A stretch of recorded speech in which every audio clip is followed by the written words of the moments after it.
Welcome back to Ribbon Candy Hooking. Happy Friday. Happy cocktail night. I'm Deanna. It is great to see you. It is great to see you. Happy Friday. We made it. I'm so disoriented because of summer and taking odd days off, but it is indeed Friday, I'm sure, and that must mean that it is our gallery night. We're trying to do our gallery nights every third week because so much great work is coming out of our group. Our Facebook group is called Rug Hooking and Punch Needle Club with the ampersand. And our group on YouTube, of course, and all of the places we get together. You are doing such phenomenal work that is so remarkable that I feel we need to remark on it more than once a month. So that's what we're doing tonight. We're celebrating your work. And I have to say, tonight I got such an amazing variety of work. Not just finished projects, but sketches and photographs of tools that people are using. And it just put me in mind of how lucky we are to have a platform like this. We don't all like technology. I don't like it at all. But for this one thing, I love it because it enables us to get together, look at what everybody else is working on, what tools they're using, and how they're solving problems. I'm learning so much. I hope we're all learning so much from these nights. These are my favorite nights, our gallery nights together. So I am so glad you're there. I have to say, I know you turned the heat please give thumbs up. Jay, I know you turned the air off like less than a minute ago, but yeah, I'm already getting hot. I know, I'll turn it back on. Yeah, it was so, I mean, I look like going to a Def Leppard concert with a black tank top on because it was so punishingly hot. And I know some of you who are in Arizona and Texas are saying, no, it's not. You don't know what hot is. And I agree. I demur. I don't know what hot is comparatively, but for me, it's been hideously hot. So I did this little bit of bling with the snow cone necklace, and that was it for cute clothes tonight. Even though it's a Friday, it is warm, and I bet you're having the same situation. I hope that you're comfortable. Kaz, great to see you. Happy Friday night. Two friends in Wisconsin together, Robin and Kaz right there. I wonder if Carol's on. That will make three. Karen, great to see you. Happy cocktail night. Eugenia, great to see you. You sent a beautiful piece of work. I've got some work from people already mentioned in the show tonight already. Doreen, great to see you. Cheers, my dears. If you're going to say it, I'm going to do it. Ryan, it's great to see you. I used Ryan's thumbnail tonight because it's an original design. We're going to get to that in just a minute, but it's so beautiful and different. I'm going to save it, but that beautiful thumbnail is Ryan's. Amazing image. Donna, great to see you in Portland, Oregon. Look at that glass of red wine. That is so chic compared to my Lima Rita. It's the first time I've had it. It's not bad. It's one of these nice summertime drinks when it's scaldingly hot. Yeah, that's not bad. I'm gonna give it a partial thumbs up. Linda H, great to see you in Massachusetts. I have a question for you. I'll send you an email after this. I'm going to say it right now. Linda, I think you're signed up for the Amish Toothbrush, and I noticed that two buddies who live very close together are signed up for Amish Toothbrush. And I was wondering if it made sense to maybe get together instead, because I'm also quite close. Christine on Cape Cod was the other person who signed up, and she's always saying, will you be doing it somewhere in person? And I'm like, I'd have to get it together, right? But I thought that as a thought, maybe we could work at someone's house and work together. It's just easier. If not, doesn't matter. Amish Toothbrush coming up this week. Just so you know, I'm shipping everything in the morning. For the two people in Massachusetts signed up, I know it's going to get to you right away. I've just been treading water a little bit.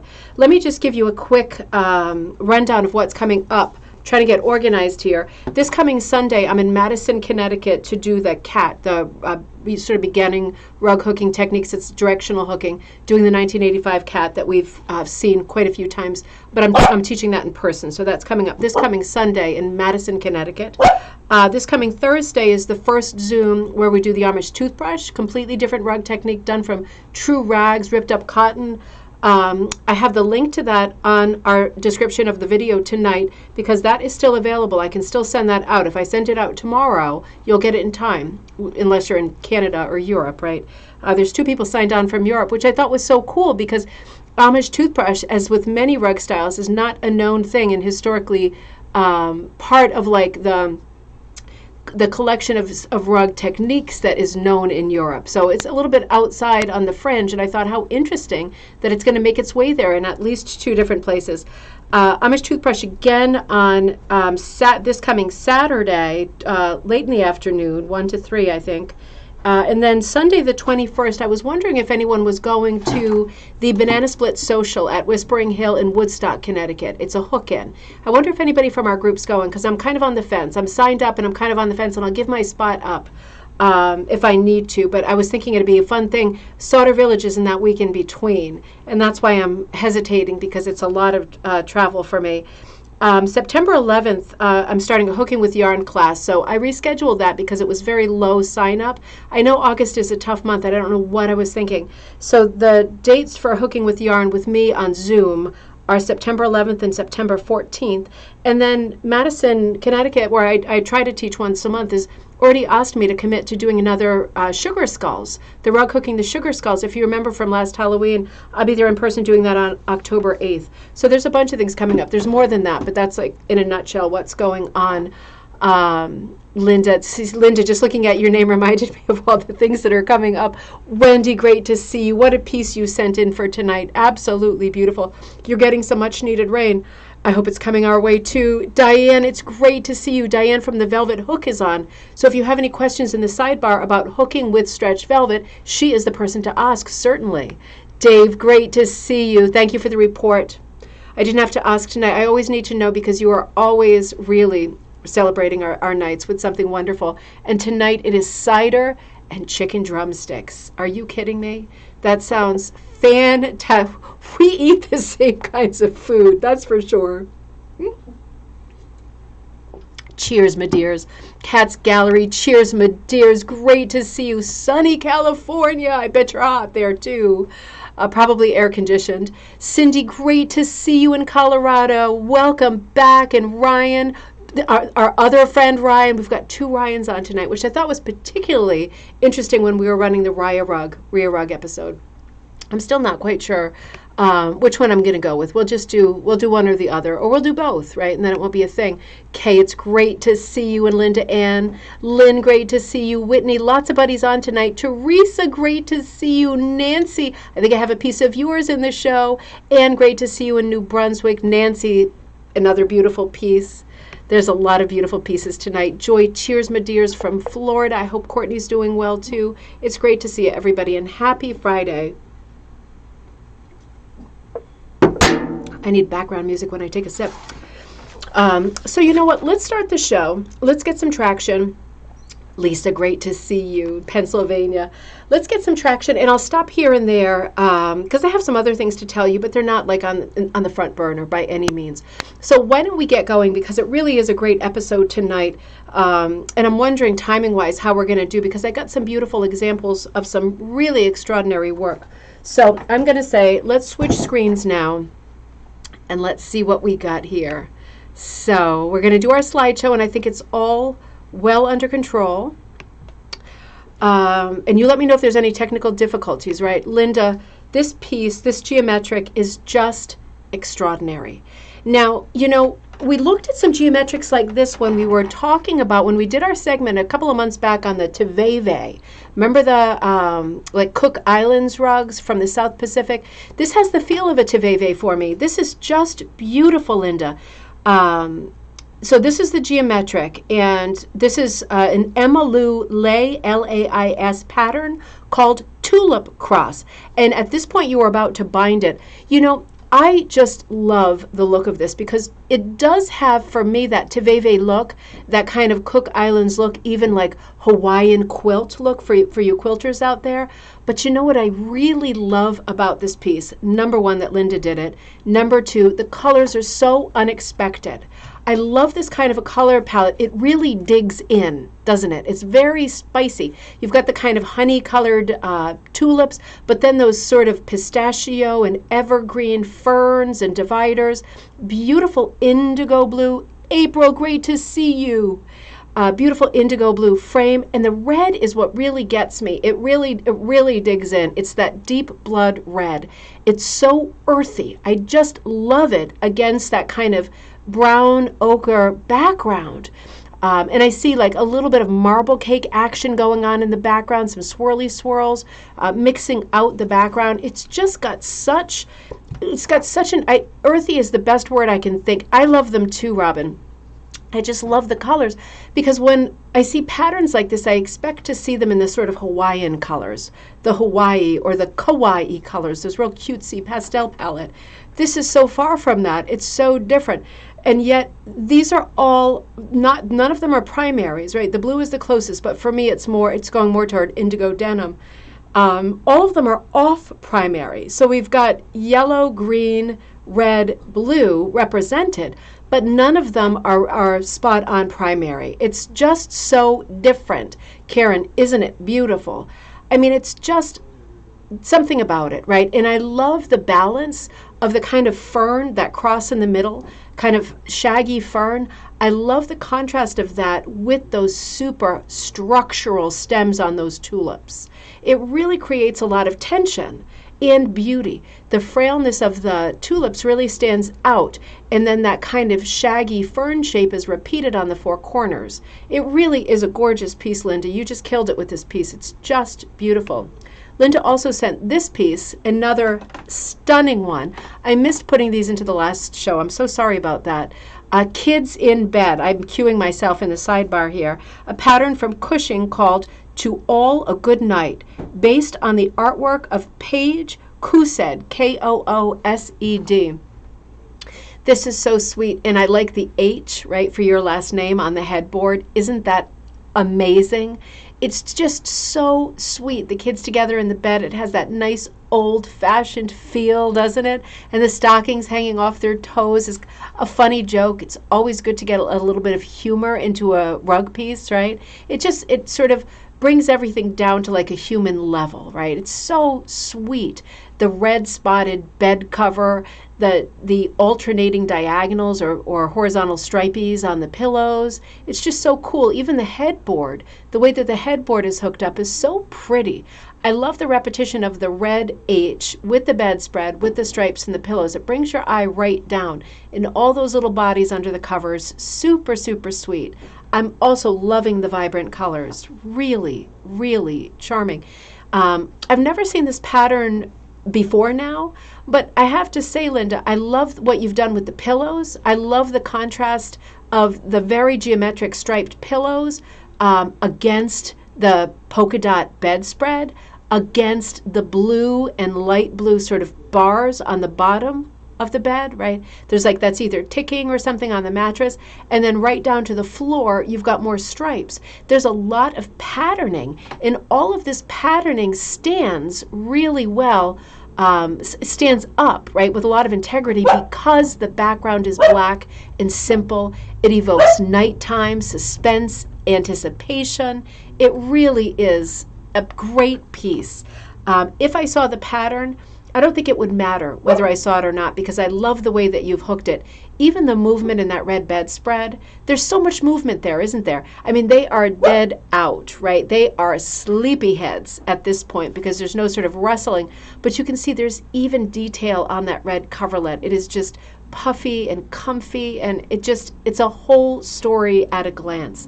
Beautiful pieces, Linda. Really stunning. And Karen, you sent some beautiful pieces in. I snuck some in at the end of yours too. Karen, I know you're on, so you can, sorry about the baby. That's Baby Bell Cheese barking in the background. Shush, honey, zippies. This is punched, right? And you were working on, it looks like linen, and you were doing a geometric piece. And I forgot the backstory of this piece. I put this show together over a week ago because I knew it would be a busy day for me. I was picking some things off of our Facebook group, and I was sort of synthesizing things that were being sent to me, and I was synthesizing right up to today.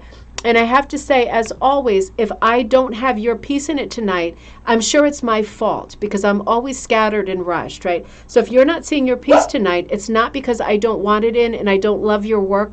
I love your work and I want it in. If I'm missing your piece, make sure you send it to me right away and I'll put it in the folder for next time. I'll do it tonight no matter how late it is, because I kind of get pieces from two different emails.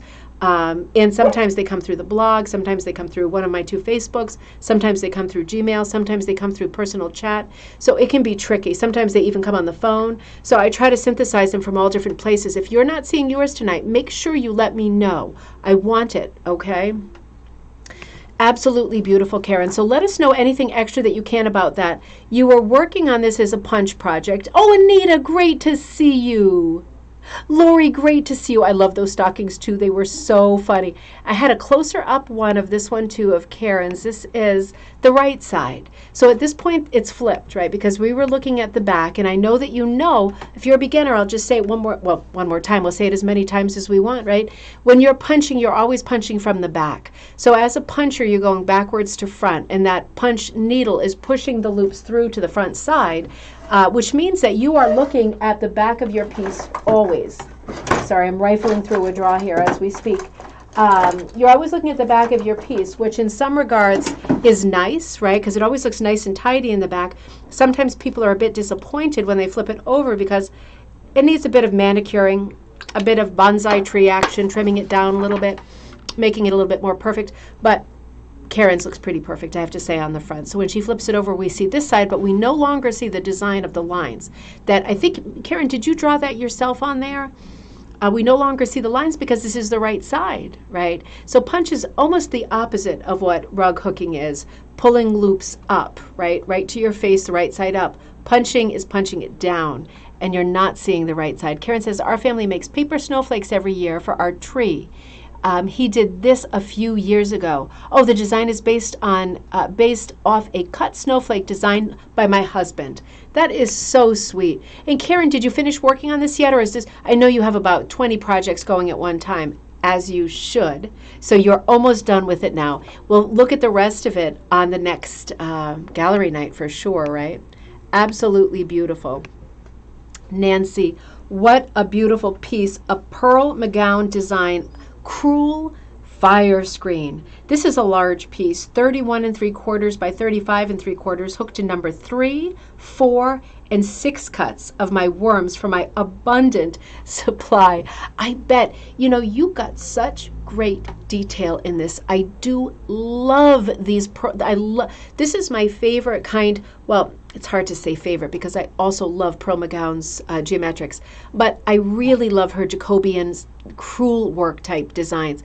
And this style of doing crewel, which is a throwback from the Jacobian period of decoration and art, a lot of textiles looked like this. And of course in the 1960s, 1970s, a little bit into the 1980s, holy smokes, right? This style became very popular again. And part of it, I think, is because of the whimsy factor. These overgrown trees with every kind of blossom and bud growing off of them, and then you get these undersized animals underneath them. This time it's a squirrel, but sometimes we see a swan or a deer, a duck, all kinds of animals. And it's another one of these funny things, like the kids asleep in the bed, right? Little jokes in rug hooking make them so much more, for me, approachable and charming. What a color palette we've got here. It is great to see with Jacobian designs. You know, you can go in any directions with these classic. This is a Pearl McGowan, right? But we all are, I think, somewhat familiar with the look of Jacobian type crewel work designs. Now, when we think about what these look like and why I got lipstick on. That's what I was doing in the draw. Weird, huh? Ta-da! I don't think it helped very much, but nonetheless, when we look at this style of design, it also reminds me of kits from the 1970s, particularly Erica Wilson. But everybody did kits of this style. Pearl McGowan in rug hooking, Erica Wilson in needlepoint and crewel. All the cross stitch covered this area too. It was a very, very popular style, and it remains popular because I think you can go so far with the play factor with this style of design. And I personally feel that when you're working in this way, Nancy hit the nail on the head color-wise, you get such juicy, fruity colors against a white or a black background. Now, I am the first person who goes off the rails with unexpected color, but I have to say with designs like this, they really are the most successful on a dark, very dark or very light background because there's so much busyness in the composition itself. Those ribboning kinds of stems coming off, those little kinds of berries, strawberry type things coming down. Look at the variety of leaves. It's almost like an encyclopedia of leaves, a sampler of different buds and leaves and flowers. And, you know, not to be overlooked, the landscape itself, right? This is really sort of signature of this style is this kind of landscape that's done in shell or scallop work, layers of rounds, one after the other, which brings into mind distant hills, almost Persian in its look, isn't it? But you get all these opportunities with each little round to make a series of rainbow shelves within it. And then you can really fool with color more and bring the color that's up in the tree, all of the reaches of the tree, right down into the ground as well, right? And these also have such a tree of life feel to them. It'd be so nice to do this kind of a design, looking at the different branches coming off of the main trunk or stem. You know, if you think about it, if you were to, you could really tailor this to be something very, very unique to your family. You could do, for example, the leaves that reflected your state, right? Each state has a specific tree, a specific flower. For each person, there's a different flower for each month of the year. Imagine if you did a very abstract family tree where each flower represented a different family member. It wouldn't be as literal as the kinds of family trees where you stitch in or write in the person's name. It'd be much more sort of vague, but mysterious and meaningful, just as meaningful. Nancy, this is so beautiful. I mean, this is just extraordinarily beautiful. There's so much to see. And the thing about these Pearl gowns, I feel that she really perfected this style. The whole composition is filled with this one tree stem coming up, right? And all of the flowers and all of the details are perfectly placed. Really interesting. When he says, gorgeous, I love her little toes in the photo. They match. Oh my gosh, I didn't even see that. How cute. They match so, they bring the reds right down to the bottom of the, you know, I just saw the tulips at the bottom of the composition right in the center. See, there is so much to see in this composition. It's just amazing. And besides there being some beautiful, well-developed shading, interesting shading, right? Luscious, fresh, fruity colors in here. Besides that, a lot of things are working in silhouette. And part of that is because the background is white. It's not light, but it's white. And that really enables you to get some good contrast. Dark colors are reading as more silhouette-y, and that leaves room on stage, not to upstage all the flowers, right? It leaves room for the flowers to pop forward at different times as your eye gets there. Lets them pop forward and really be the star until you move on to the next thing. Everything in this rug is the star. It is absolutely beautiful. Absolutely beautiful. Nancy, it's a gorgeous piece. Linda sent, oh, Linda, you sent some beauties here too. These are all, so I'm going to show you a series of rugs that Linda sent. 1, 2, 3, I think I've got. These are all designed and hooked by me. The Ant Parade, oh, we're not there yet. Let me see. Let's wait till we get there. Let me look at them and then see. Wait a minute, I'm just scanning. Okay, I mostly hook on burlap, and all my fabrics, yarns, and supplies are from thrift shops because that's what I can afford. Well, that makes a lot of sense, right? We should all hook and work within our means. There is no point in breaking the bank because look at the result, right? It is as beautiful as whether you went to door mill and you did break the bank or not. These are beautiful colors, and it is absolute perfection. This is the perfect craft for not breaking the bank. So well done you. That is really smart, Linda. She says, I so enjoy your show. Oh, thank you so much. That's a nice, I'm reading the nice compliment. I don't want to read it out loud because I feel like I'm tooting my horn, but thank you very much. This is just a great piece. It has so much play in it. I love the blue dog too, Kaz. Really stretched out like a little dachshund dog, little hot dog. Really adorable. And then the little critters on the back, sort of symbiotic relationship, right? All these buddies riding on the back. Great color palette. And this just goes to show, I'm so glad that you said that you're getting your materials from thrift stores. It makes a lot of sense, right? You're getting colors that you like. You're finding just the right colors. They're really working well together. This is another off-primary palette. You've got some primary red, a little bit of primary blue in the bird. The dog looks like you cut up something that was maybe a jacket or pants or a skirt, but it was a patterned wool, right? And the ear is a little bit different. With recycled materials that you find places, you know, what if you remember the whole Alice Butler series that I did. She was a great hooker, as you remember, and I have all of those in the shop, and we talk about her a lot, and we'll return to her always. But she only hooked with thrift stuff that she found, right?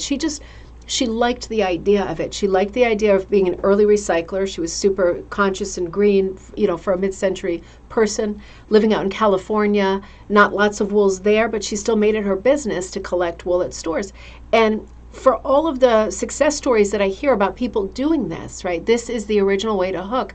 You just keep going. You go out when you can. You get to your thrift stores. You get to flea markets. You get to yard sales. You do what you can do. You collect as you go. Keep your stuff moth-proof and safe and all that. Keep it in bins or whatever by color. And when you do need it, you're going to go to your yellows bin or whatever, and you're going to say, that is the very color of mustard that I wanted to have, and here it is. So it's just nice. I guess maybe I'm also enabling you a little bit.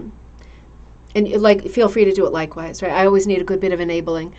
No, I don't. I do it all on my own, but you can still enable me if you want. I love finding stuff as I go, and you love to be able to, in a thrift craft, like rug making, it's nice to be able to pick up things here and there and say, you know what? It wasn't super expensive. I didn't break the bank. I don't feel sick about what I spent, and I'm going to save it. I don't care if I don't need it now, because if I wait until I need it, I'm going to end up shopping from like a rug hooking store. And of course, I'm a rug hooking store. Some people only like to work this way. Other people like to find and ferret and figure it out. And if you're one of those people, it is great. Or if you're a mix, right, of both of those things, it's great to keep a collection of things going. And whenever you see something that makes sense, no matter where you are, you should just pick it up if it's the right price. Because you will see next time you go into your area with your crafts that you've got quite a bit. And I know everyone's going, oh yeah, I know that story. Go into the craft area, there's quite a bit there, right? This is a beautiful image. Let me move to the next one. Let's see. Oh, I've got a lot for us tonight. Linda Schultes Hoffman, another one from you, another beauty. Beautiful round piece. I just love this. I love that you're doing the design yourself as well, right? So much fun. You did some great things with color here. This is so folky and great. Classic piece. Beautiful round piece. I love the way that the border changes color from the blue to the evergreen.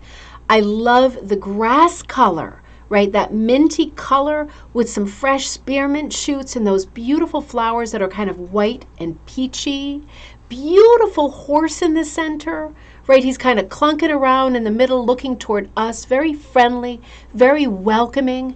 And into the distance you see the little path on the right leading to the door of the barn. Isn't that something? I mean, that beautiful old-time red barn, right? Very signature, very iconic, really beautiful. It's so nice to add a line like that with a few little shadows, a few color changes right to the door. Because if you just lead it near the building, it's like, there you go, there's the path. You take a left on aisle 6 and you'll see it on your right, right? But no, when you do a path, I just had a flashback to being in Walmart earlier. When you do a path that goes right to the door, there is something magical and extra inviting about that, right? It's an extra welcome. And then the little fence over on the left, right up against that, what looks like an antique mauve, that nice plummy mauve silhouette, right? It reminds me of like Western mountains where you get that kind of plummy silhouette to them against that beautiful bright light sky. What a gorgeous piece. What a beautiful balance of darks and lights. I really love the way that that red barn is similar in color. It stands out. It stands out perfectly, but it's similar in color to the mountain range because it's giving us perspective. Like when you walk back that far, right, things are a different shade. It makes sense. You're creating shelves of color. You've got the you've got the light green leading up to those hazy kinds of barn red and mauve colors. Yes, I still love you. I pet you. I still love you. She's just making lots of noise. Right up to that last level, which is that beautiful blue sky. What a happy day. What a happy vignette, right? So pretty, Linda. This is another beauty. I love this one too. It has a similar feel to me as the last one. I love the animals out in the field. Layers. You're excellent at doing layers. This has a good abstract feel to it. There's a limited palette, although it feels very colorful. The spray of color in the beginning is very exciting. It looks like a field of wildflowers. I love the colors of the spray, right? We've got some sort of the cornflower blue, the minty green, we've got the darker greens, but we've got some rust. We've got some kind of dove grays and light khakis and marigold and some very fresh greens right up front. Beautiful field filled with variety, filled with lots of little happy faces, right? Still looking at the viewer. You're doing some nice things, Linda, in terms of composition. You know, when we look at folk art, and I keep forgetting to say, and I haven't announced it yet or put a date on it yet, but our next Design Like class is going to be designing like Grandma Moses, because I think it's time for us as folk makers, right, in a folk craft. Uh-oh, this is a necessary wet my whistle. It's really not that good, but it's fine. It's liquid. Doing folk art, right? Working within this sort of, I don't want to say limitations, but within the boundaries of what qualifies as a true folk art. You know, Grandma Moses, in terms of painting, is probably the name that you think of that pops into your head first. And folk really means untrained, doesn't it? Folk has evolved it to mean a few other things too. We'll cover that in the class. But the idea of putting together a scene, right, based on the things that are in your head, that's creating folk art. So what Linda is doing is exactly what Grandma Moses did, creating a scene. And you're using a device, I don't know whether you know it or not, that Grandma Moses used a lot, where animals are looking right towards you. Not so much people for her, but animals. It is a nice thing. Animals are more wild cards than people, right? Although animals are typically much more friendly and sweet than many people. They still are more of a wild card. So when you're approaching a scene like that, it's nice to have them looking towards you, because it already is a bit of a friendly composition. Shades of Maud Lewis too, right? Shades of like sort of anonymous little faces looking toward us, right up through that very terracotta. Oh, Sue's great to see you. Lynn says, love the white faced cows. Hope that's what they are. I think that's what they are, right? They look like the Oreo cows to me. Linda, I'll let you say, but I just figured they were. Really lovely terracotta shelf going right up, and the horizon line in this case is right through the middle, and it's working well because way at the bottom you've got a lot of color and excitement and variety that's bringing our eye right up through all those little friendly faces, right up to that tree line that's much darker and is working super well. There's our third Wisconsin friend, Carol. Great to see you.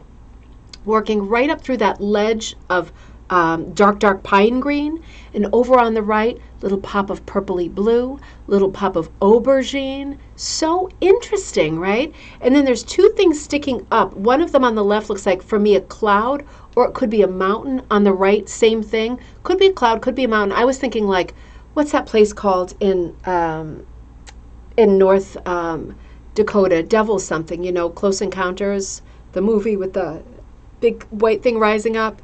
I know that's not what it is, but I thought that's what it is. Devil's Tower? Is that Devil's Tower? I used to take my tour groups there every week, and I'm already forgetting. Isn't that awful? But I love the shapes in the back. We don't need to know exactly what it is. It's a patchwork of color. It's a symphony. It's a composition. And I see two little birds in the sky, and I like that too. I like the way all of this is shaking out. I think this is just a beautiful composition. Devil's Tower. Thank you. See, the brain still works sometimes. It's good to know. All right, I think I have, do I have one more of Linda's? Yep, Linda, I have one more of yours. Oh, this is the ants. This is so cute. What's that kid's song with the ants? Okay, wait a minute. The ants go marching something to hurrah, hurrah. You know the one I mean? I can't get the tune. Something like that. Here we go. This is the illustration for that very song. So Linda says, the ant parade I stuffed and is a draft dodger for my door. You know, that is great. So this is when it was just a top and she ended up making it three-dimensional and stuffing it. That makes a lot of sense. And it is quite funny to have the ants marching down at the bottom of the door, isn't it? That is quite another joke. You know, one of the things I love about these gallery nights is I'm getting so many pieces that have like humor in them. And we don't always see that in rug hooking. That's why it really stands out. This must be an extra fun group, right? That is so funny. I love those ants too. I'll see you later. I'll leave the air on. Okay, good. Thank you. Yeah, it immediately got hot without that air blasting. I love the ant parade, and it definitely reminds me of that song. Ants go marching one by one, hurrah, hurrah. That's it. This is one of these songs that builds, right? Because I remember when the kids were young enough that they would let me play these kinds of songs in the car. They're not into it anymore, and they're listening to their headphones, which maybe is better. But yeah, here the ants go marching. It is so cute. Look at these big bodies. It's so funny, isn't it? Absolutely adorable. Jane from Wales sent us this. Now remember on our last, I hope she's sound asleep in bed because she's 6 hours ahead of us. So it's almost 1 a.m. there. Remember on our last gallery night, Jane sent us some pieces and she's been working on them during the Zoom calls on Tuesdays. This is her piece. She's finished hooking it and she's about to whip the edges and finish it up. And what a large piece it is. I didn't really understand or appreciate how large it is. I'm also excited to get a peek into Jane's house because I have never been to Wales, even though I lived in the UK for quite a long time. I never went to Wales, and I will, without a doubt, unless something horrific happens. But I love getting glimpses into people's houses. I mean, don't you? It's so much fun. I love the rug on this long table, and I love the little garland of eggs. Isn't that something? Huge and pretty. So let's dive into this a little bit more. Jane says, there is an update on the triangular floor runner I've made. Second one just has to be trimmed and whipped. So she's done 2 of these. I crocheted some cording out of the spare yarn to make it as thick as the loops. I mainly used it so I don't have to buy any more supplies. Smart. I cut the backing down just so it would go around the cord, stitched it down, then whipped the edge. Let me show you the others because I think maybe she's going to walk us through. Okay, so this is the crocheted part that she was talking about. She crocheted the cording, right? And, you know, I have to point out, she's hooking with a different needle. She's hooking with one of, I'm going to show you her needle actually rather than describe it. She's in England and she's in Wales. And she has had a bit of a thing getting supplies. Now, we hear this a lot in other places. We're very lucky in North America to have our hands on all kinds of supplies. Got the heebie-jeebies here. I feel like there's a bug on me. There often is when you feel it, right? Centipede or something like that. So Jane has done some tremendous problem solving with materials and with making her own patterns.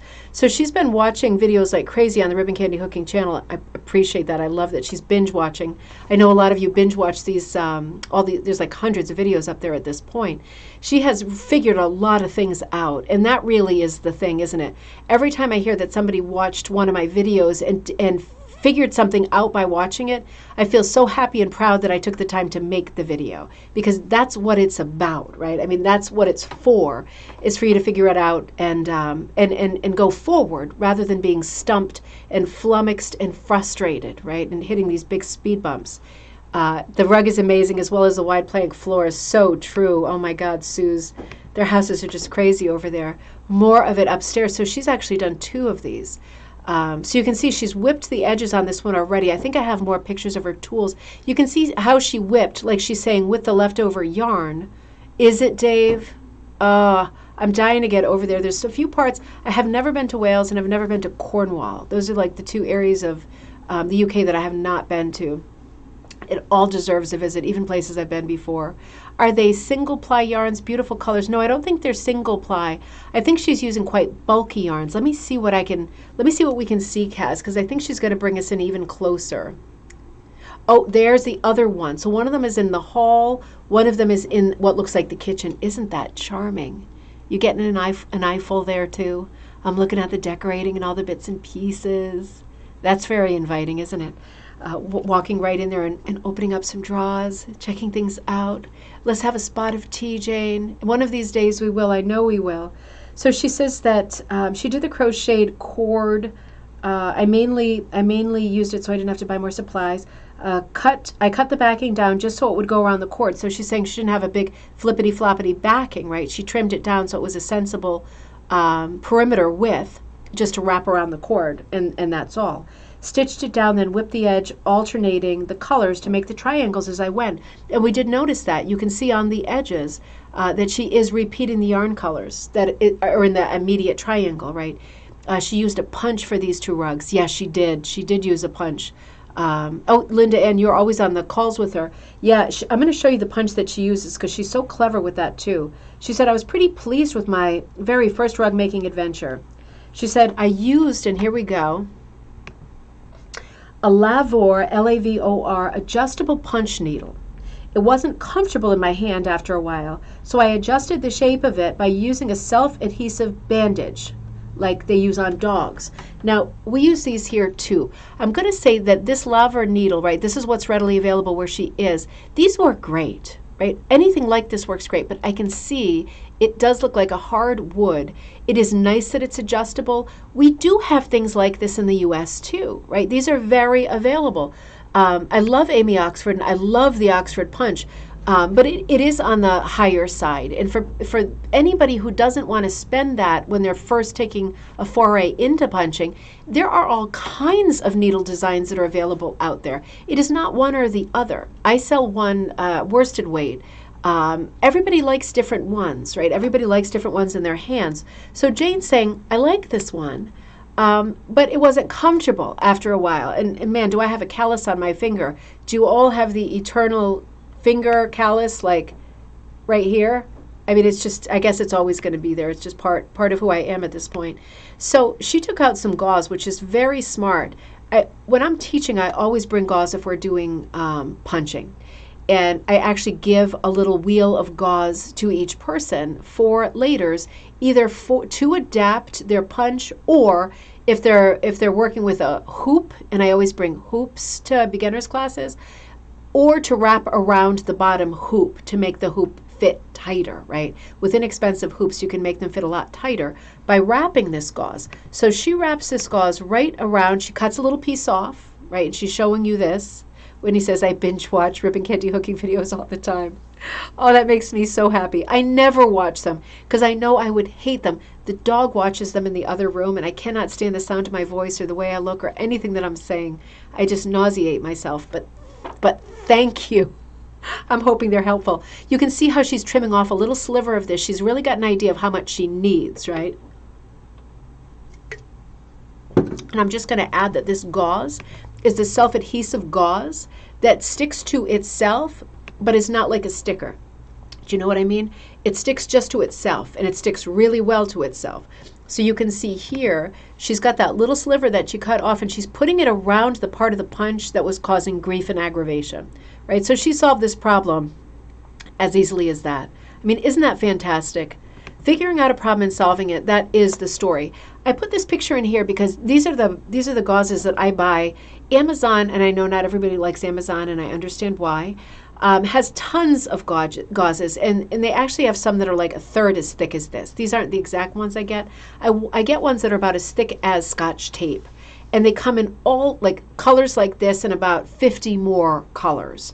And it's just sometimes nice to have the color just for some bling. But yes, these self-adhesive gauze bandages that stick to themselves, Doreen is adding, I call it vet wrap. Used on my horse a while ago. Absolutely. Used for animals. Absolutely. Jane said dogs. Doreen saying horses. It's wrap that we all have in the local pharmacy. This is not a special product. They have it at your CVS or your Walgreens or whatever. Problem solving is fun, Ryan. It's true. It's very satisfying and gratifying to solve a problem like this, because at the end of the day, and I say this all the time, and I'm never going to stop saying it, when your punching or hooking is not working, it is not you. It is not you. Something is going wrong. Particularly with punching, I feel that there's more. I feel that there's more that might go wrong with punching. So when I'm teaching punching, I have the list in my head, in the front of my brain. Is it this? Is it this? Is it that? With hooking, I feel it's a little bit of a shorter list, but it's just a different sport altogether, isn't it? So some people struggle more with one than the other. It's a 50-50, and it's what you prefer. But if it is not working, it is not you. There is something about your setup, your tools or supplies, something that you're doing, part of that whole combo of backing materials you're using, and tools that isn't working. But you are working. You are working. You work great. It's just something's going wrong. So when you take a situation like this and you say, you know, another person who's not as hardy and as problem solving as Jane would say, listen, I can't do this. This is aggravating. It hurts my hand. This isn't for me. And she says, let me see what I have in the medicine cupboard that's going to solve this problem. It's got to be soft and it's got to stick to itself. And she goes, oh, it's the gauze. Look at this. Nancy also says, I use this on my horse. So problem solving at its best, right? You know what that reminds me of? This is like a crazy, I'm going to come to that one. This is I wonder if any of you remember this, problem solving at its best. I remember I spent a lot of time with my grandmother when I was little because my mom was still working.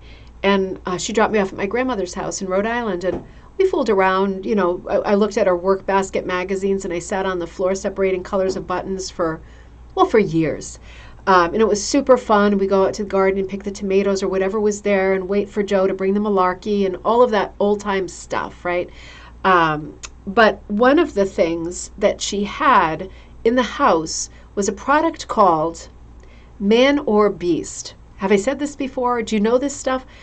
I mean, I don't know if they still sell this stuff, but for example, when the dog got hit by a car, it was quite bad, and she didn't have any money, she stitched the dog up and used Man or Beast. That dog came back better than ever. It was unlikely as anything.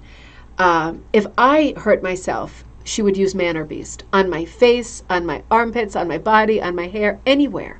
It was just remarkable that she felt that the stuff Man or Beast, and for me it was one word, Man or Beast, could work for anything. But it was that school of problem solving that if something was wrong, even a headache, she'd like put it on my forehead, right? I mean, it was just crazy. But it was one of those problem solving things that actually worked remarkably well. I keep wondering if that product is there, but never when I'm sitting on the computer at leisure to search for it. Jane is working. Oh, so let me finish this thought. She used the laver adjustable punch, and she told us how it wasn't comfortable, so she cut up the strips. And she said, as you know, regarding the punch, it worked extremely well and made a massive difference. You may already know this, but I thought I'd share it in case anyone else thinks it's useful. It is useful to all of us. It's always a good reminder. It's a quick and easy way to adjust or vary the shape of a hook. And she's right. She just said kind of the magic word. It's not just for cushion, it's to change the shape. So if you think of it in terms of being a sculptor, bring out your inner sculptor. If you wrap that around and you change the shape of your punch, it's not just about cushioning against a callus. It's about you want it to be wider here and thinner here. You just reshape it with this stuff, and it's going to work great. And the more you use it, the more worn down it gets, like all leathery, and it really gets more and more like a nice Birkenstock shoe or something like that. More and more it fits you uniquely, right? So that was a very good tip to share. It's a quick, easy way to adjust the shape of your hook or punch needle handle.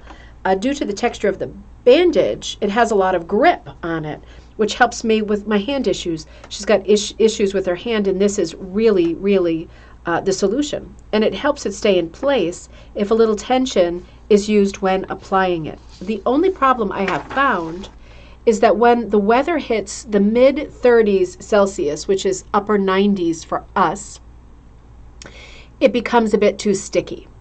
That when the temperature reduces. So, okay, so that goes away again. You just leave it on. She says it goes away when the temperature reduces, but she does notice it's sticky or tacky to touch when it's very, very high temps. And she says on one of our Zoom calls, Linda Ann from Edmonton suggested, as there are other different color bandages out there, people could customize their handles by whatever color they fancy. Linda Ann, that's a great idea. Because if you think about it, if you have a bunch of different tools, whether they're hooks or punches, and just to your, to these eyes without the different glasses on, right? If you put different color tape around adhesive gauze around the handles, you would immediately be able to recognize which is which. Which, if you have the far-sighted, long-sighted, upside down-sighted problems that I have, that could be a real lifesaver, couldn't it? Man or Beast ointment is on Amazon and Etsy. I think I'll get some. The only thing I have that's close to that in the medicine cabinet is some stuff my sister gave me, right? I did not buy the stuff. It's called Egyptian Magic. I've used it for, I'm not going to tell you the things I've used it for. I've used it for a variety of things. It doesn't seem to work. But, then I wonder, is it Vaseline? What is it? What is it? And what is Manor Beast when it comes down to it? I'm going to order some nonetheless. I'm going to say a little prayer to Graham in heaven and say thank you. Thank you for this wonderful ointment. It is a lifesaver. Linda Ann says, I've been using foam curlers. Oh, foam curlers to put on my little rug hook. It saves my... So you mean, Linda Ann, you mean like curlers that you would put in your hair, like the foam ones? Oh, that's interesting. I've never heard that. Bag Balm works great too, Doreen says. Okay, that is... I've heard of Bag Balm as well. Ryan says, rugging in 90 degrees heat isn't fun at all. That's a very good point. You're going to have a lot of problems when it's in the high 90s, besides tackiness of the grip. It's going to just be all around misery times. Now, this is the part that really made me smile. She says, I've included a rough drawing of an idea for my first really creative wall piece, in case anyone wants to chime in with suggestions. It's of my friend's miniature schnauzer called Boris, who passed away a couple of months ago. We used to dog sit him, and he'd go up to the farm with my husband and our dogs. He would always end up hunting in the bulrushes around the pool there. So I thought it would be a nice touch to put in the design. The fields are behind him with some of the sheep in it. The beehive is there, as my husband and son have beehives. And your son has a honey business, right, Jane? I know she's not on right now, but I think her son has a honey business. So it's a well-known theme around here. At the moment, I'm thinking about doing some sculpting for the bulrush heads, the bees, and the sheep, embedding Boris's name into the field background and breaking the border with Boris's 2 feet, a bulrush and a beehive. I'm looking as we go here. Now, am I right in thinking that bulrushes are like cattails? Because I thought that was a cattail. I've heard bulrushes, but I can say I'm not enough of a plant person to know whether it is the same plant. I'm just going to finish reading this, and then let's chime in together. I was toying with the idea of a sheep breaking the border on the right, but I kept vacillating with the idea. I may do the inner borderline a little wavy too. We shall see. Let's stop there for a second. Let me have a quick sip. Now let's synthesize and look at this. So I'm looking, cattails. Okay, thank you. Bulrushes, that's cute. I absolutely love, Jane, when you're on, I absolutely love the 2 paws of the dog, just the hind leg and the left front paw breaking the border. I love the bulrushes breaking that top left-hand corner because it balances that. And I love I think I love the skep, the beehive, breaking the right border. What do you all think? I absolutely 1,000% on the dog's hind leg and paw. I love the bulrushes. I think it does need a triangular border break on the right too. Karen says, I would have the little dog bum sitting down. Yeah, you could have the little dog bum sitting down. Just bring it down a hair more. You know, I'm thinking if you brought the little dog bum down with that little sweet tail, if you did that and that whole bottom right-hand corner was breaking the border as the top left-hand corner is breaking the border with the bulrushes, then I think I would shift the skep, the beehive, in within the border. I think I would. And I don't think it's a good idea to put a sheep breaking the border. And the reason for that is because they're small. And I think it'd be confusing. It would almost be like, read at first glance like a cloud or a little blip on the radar because they're small. I like the cattails breaking the border because that is part of the framework. And I like the dog breaking the border because he's the main element. He's the main motif. I'm undecided about the bee skep, but what I will say is if it were me, I would make the border quite wide, and I would put Boris in the border and not in the background. I would keep the sheep inside the border, and I'm still torn on the beehive. I'm still torn because it's a big part of their family, right? With both son and husband keeping bees, it's a big part of the story. And breaking the border in a triangular way, which it would be, right? Top left, middle right, bottom. That's a perfect triangle. That can work. I just am not sure whether, that many motifs, everything that breaks the border becomes a main motif because it moves to the front. So that's why I hesitate with the bee scat, because I feel like that's part of the background story of the farm. That's part of the secondary story. So my instinct is to move it. I like how it kind of is behind and overlapping Boris a little bit, but I would move it a little bit to the inside, to the left. Karen says, yeah, to that too. Bees breaking the board. Oh, that's a good idea. Now that's an interesting idea. Lynn says bees breaking the border would be cute. You know, if you have a larger border and you do want to put a few bees in the sky, they could be oversized as if they were closer to us, and there could be some bees breaking the border, which would make a lot of sense. I think there are bees above the skep, but I agree with you. For me, that I know what it is, but I like where it is, but I'd like another hat tip to that hive, right? I'd like to see some bees. That's a great idea. Bees in the border with the cattails, with the dog's little bum and feet. Yeah, if you put the bees around the northeast border, I think a much bigger border, I think you can fatten up the bulrushes, cattails as well, just a little bit, or make a couple more, fatten them up in the border, get Boris's name maybe, I'm not sure, I think you'll have to play with it, but I would get it into the border, and I love the idea of the bees in the border. A little bit closer up, like they're coming right towards you. I think that would be amazing. Well, side view, right? Because coming towards you is a hard thing to recognize. But just closer to you. I think that's a great idea. I really like that idea. I'm even wondering if it would make sense to put like, I guess it depends on the scale. I was wondering about the number of sheep. Maybe it makes sense where the word Boris is, if that's moving to the, I'm taking for granted that it's moving to the border. It's absolutely your choice because it's beautiful the way it is, of course. I think I'd be tempted to put at maybe one more sheep, and I know even numbers of things don't work, but I think for this composition it's going to be okay because that is not the main motif. I think if there was one more sheep out there where Boris is and he was a little bit bigger because he's meant to be closer, just a little bit bigger, but exactly there, not any closer to the dog's head, I think that could make a lot of sense. Oh my gosh, Doreen, a bee on the nose could be a cute idea. Oh, that could be a cute idea. Or buzzing closer to Boris, right? Like, oh, that could be super cute. I like that idea. And Sue says, mulberry bush arching over Boris, bringing in colors. Ooh. Oh, I like that. I like that too. You know, this has so much play in it, and I'm guessing it's going to be fairly literal colors.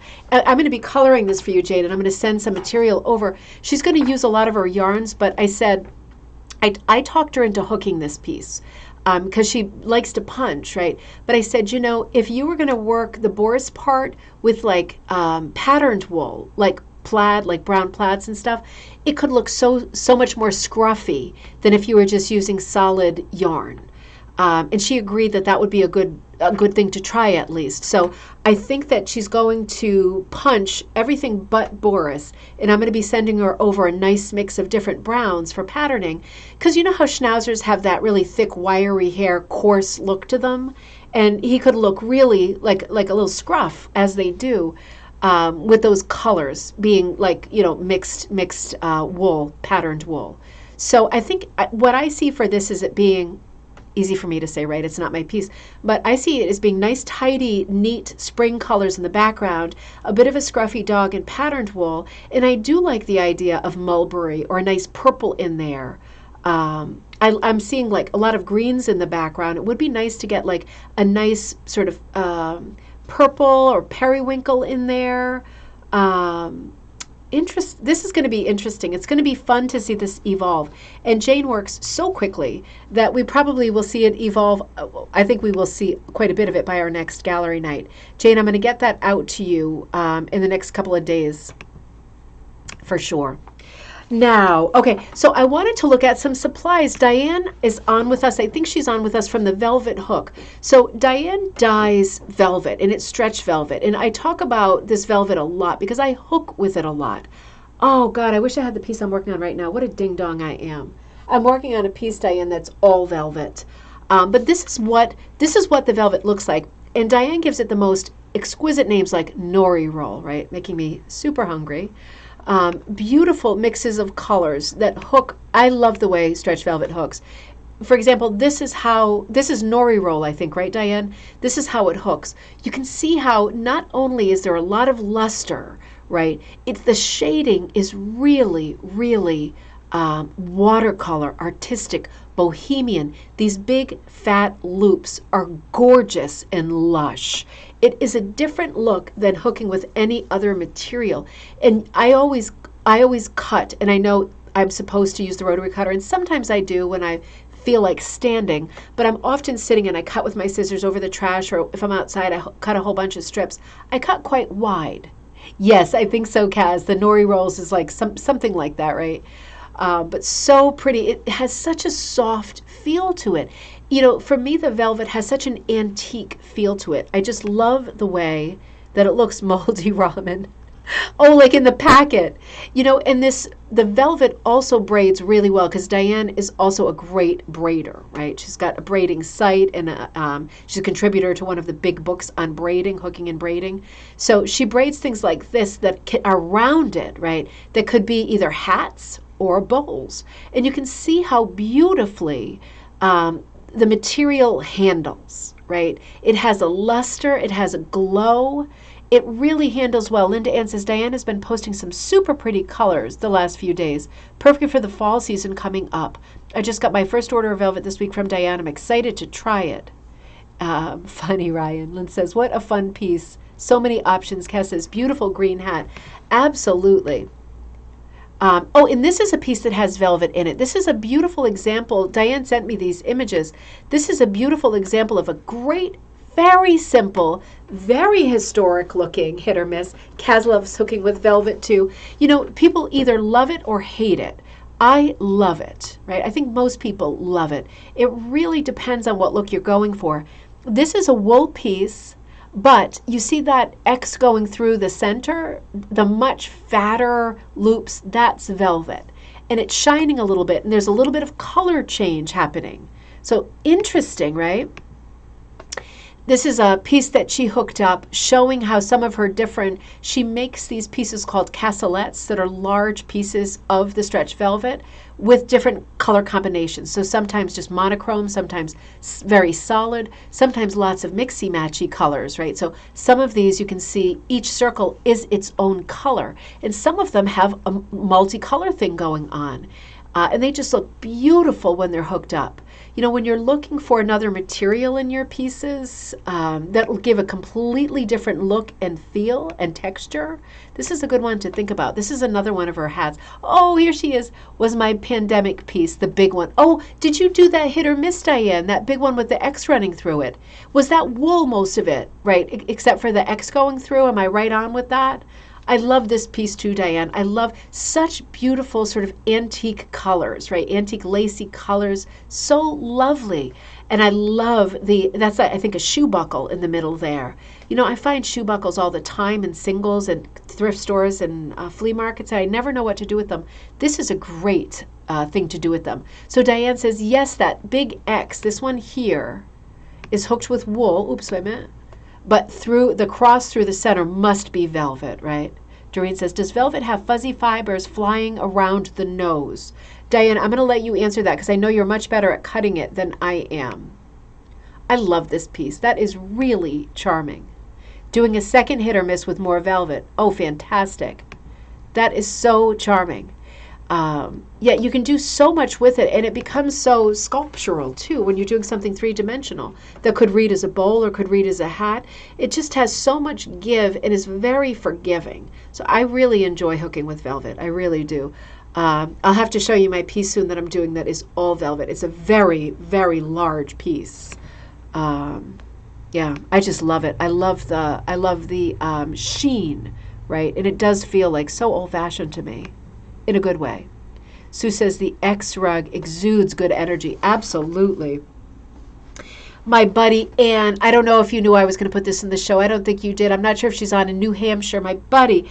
So she sent me this picture because I said to everybody, if you're working on Monet, on the Van Gogh chair stuff, you know, no huge rush. I'm still going back and forth with place in Hartford that I'm thinking about having this exhibit. It's not going to be in the next month. I would say even next couple of months. We're planning out a little bit. So I don't want you to bury it for a year, but it's not a mad rush either. So Anne was working on her Van Gogh mermaid, and this is the yellow chair that I put out on Ribbon Candy Hook, and the link to it as a free download might be in this video. And if you do want to do this challenge, you know, you can do anything Van Gogh, and I will still take it for the exhibit it, and then send it back to you. But if you want to do the chair exhibit, which was Barbara Phipp's idea, and I'm still working on, when I say working on mine, I think I am changing it, so I'll be starting again. A lot of people are doing the chair similar to the way that Van Gogh did it, but adding something different to it, like Anne did this mermaid, which is just so charming. The colors are very Van Gogh too. And she said she ordered, you know, I have a Van Gogh swatch set and a mixed fiber set, and she said it was all she needed to do this piece, which is good. That makes me feel good, because when I look at it, I say those are super Van Gogh pieces, colors. That means that the colors are okay when I did them. I did something like 13 blues and 13 yellows, just because, and orange is included in the yellows. Don't you love how she did the hair as well? I mean, she pulled those loops through a little bit higher. Oh, it's just so good, isn't it? Such a good piece. Lots of directional hooking here. Very smart piece. Very well done. Lots of color change. Very, very, very well done. That hair is just striking, isn't it? Oh, and then talk about breaking the border, right? This little frond on the edge of this seaweed plant, breaking the border. Looks like the chair seat is a little bit softer. That might be one of the yarns or something in the yarn bunch. I like the silhouette, the yoke on the mermaid's back, right? Going down to her little bum, her little tailbone. That yoke gives a nice touch. It gives a very organic feel. Really beautiful piece. And then the tail coming out. Oh, it's just so good, isn't it? The tail breaking the border, also creeping right under the chair. Putting a nice black border on something is always going to work, isn't it? It's just such a good piece. Really, really lovely. Ryan, this is phenomenal. This is phenomenal. This is an original design that Ryan did. You put 5 by 5, and because it's you, I know that it's 5 foot by 5 foot, right? Because it's you. You designed this in the style of Patrick Nagel. And, you know, as soon as I saw this piece, and I thought, you know what that reminds me of?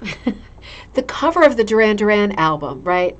Her name is Rio and she dances, remember? I know you remember. It got me thinking about that album too. Hungry Like the Wolf, right? Save a Prayer. There were a bunch of great ones on that album. It's not my favorite Duran Duran album, but the cover is my favorite. Lonely in Your Nightmare. One of my favorite Duran Duran songs was on this album. Nothing to do with Duran Duran. I just love Patrick Nagel's style. It's so graphic. It speaks so much of the time. But Ryan, I have to say, I love Patrick's work, but I love what you've done here. For me, you've updated it in such funny ways. The glasses just strike me as being much more contemporary. I love the patterning that you did on the sweater. Weirdly, for me, it really reads like an 80s sweater. Like I feel like that's a Benetton sweater that I had, and I lost and I wish I didn't.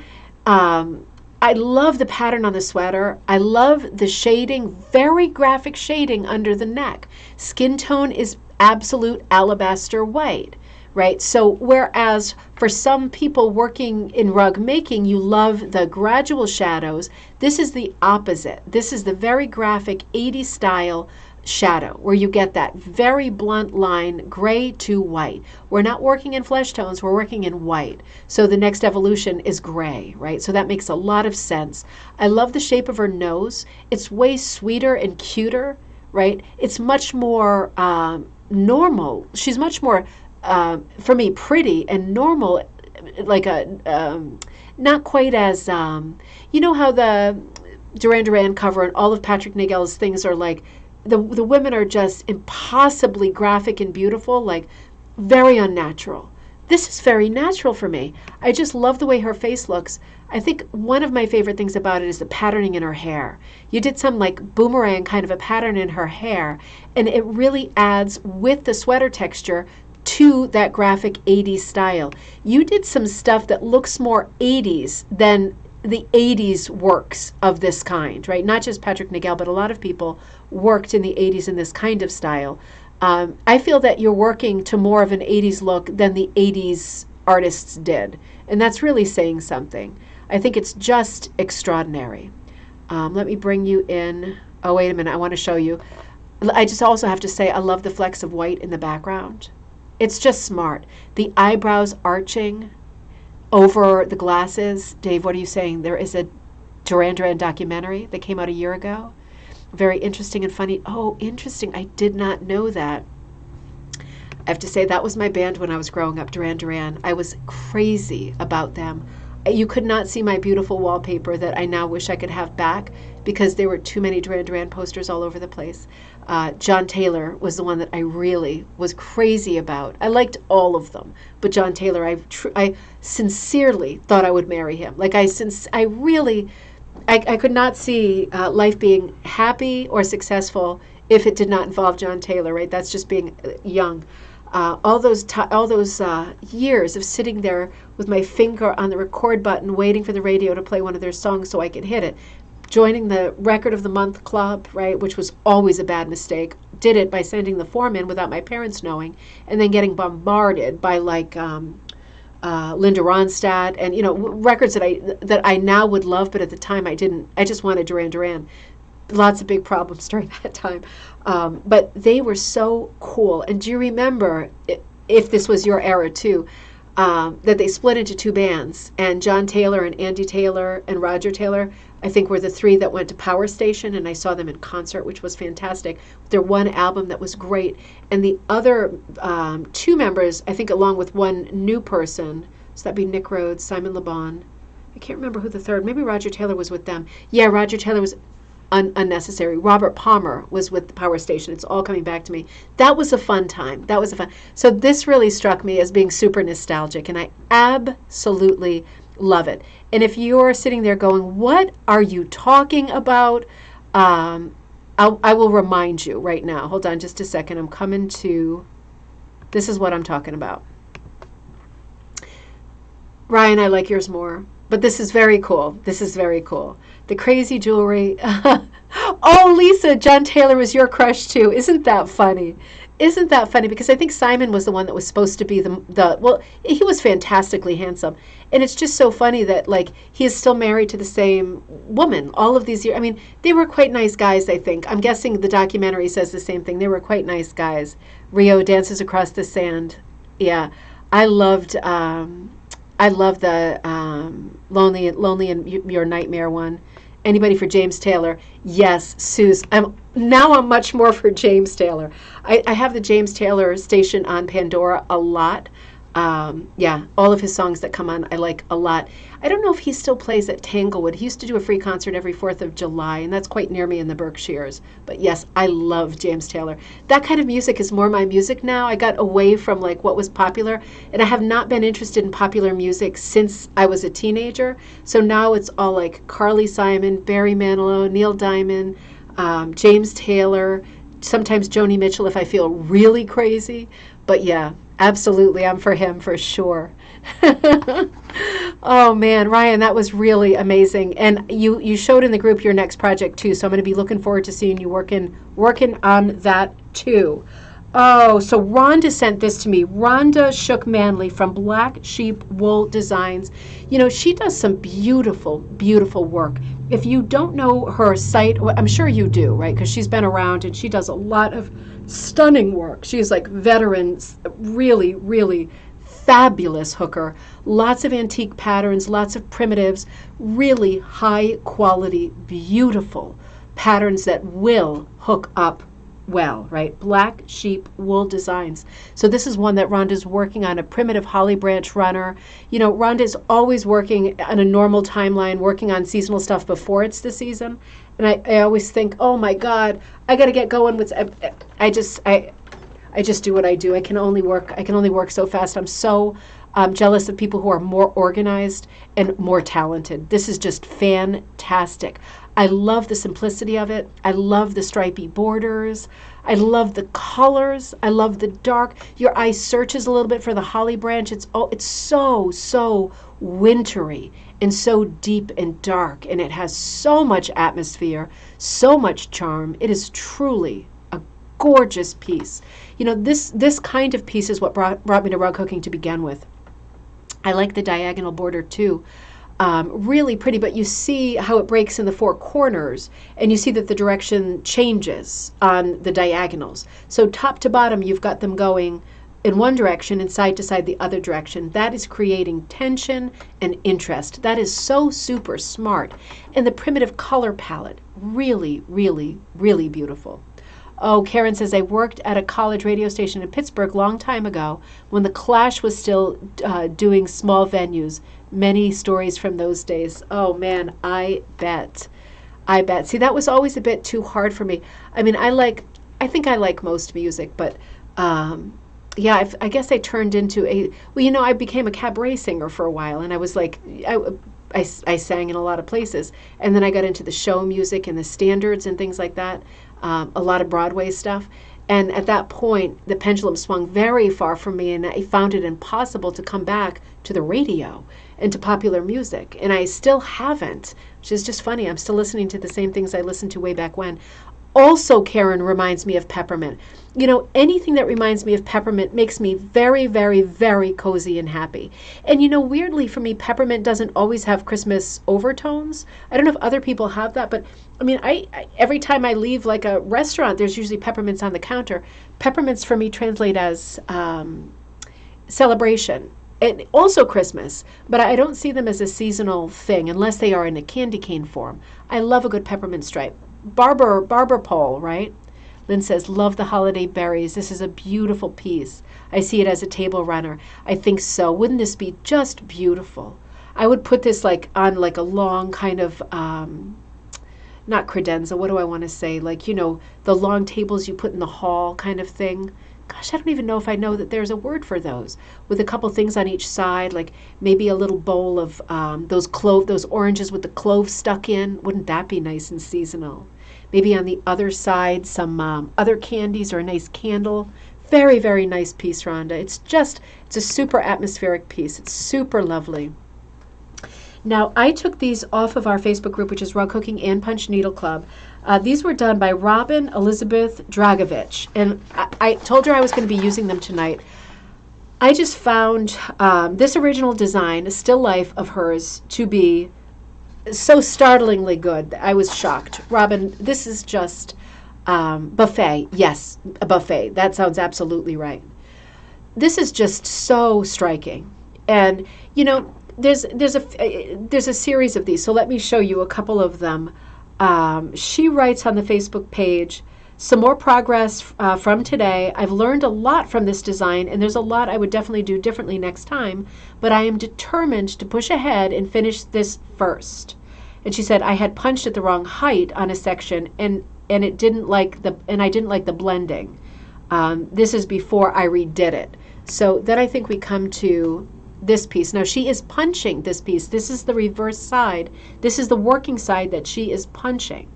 So she is, as she's going along, redoing it, right? You know, this is so, and you can see this is one of the earlier sketches because she's sketching as she goes. She's adding things and figuring it out as she goes. This has so many elements for me of one of the great master still lifes, right? You could see this in like the part of the museum with paintings from the 16th and 17th centuries, right? These, not so much the flower vase, but the food on the table cut in half, right? Like you see like, what's that, like quince or pomegranate, something like that. All these symbolic foods. Pomegranate signifies fertility because of all the seeds, right? I'm not seeing it that close up, but usually when you get this kind of still life, each element means something different.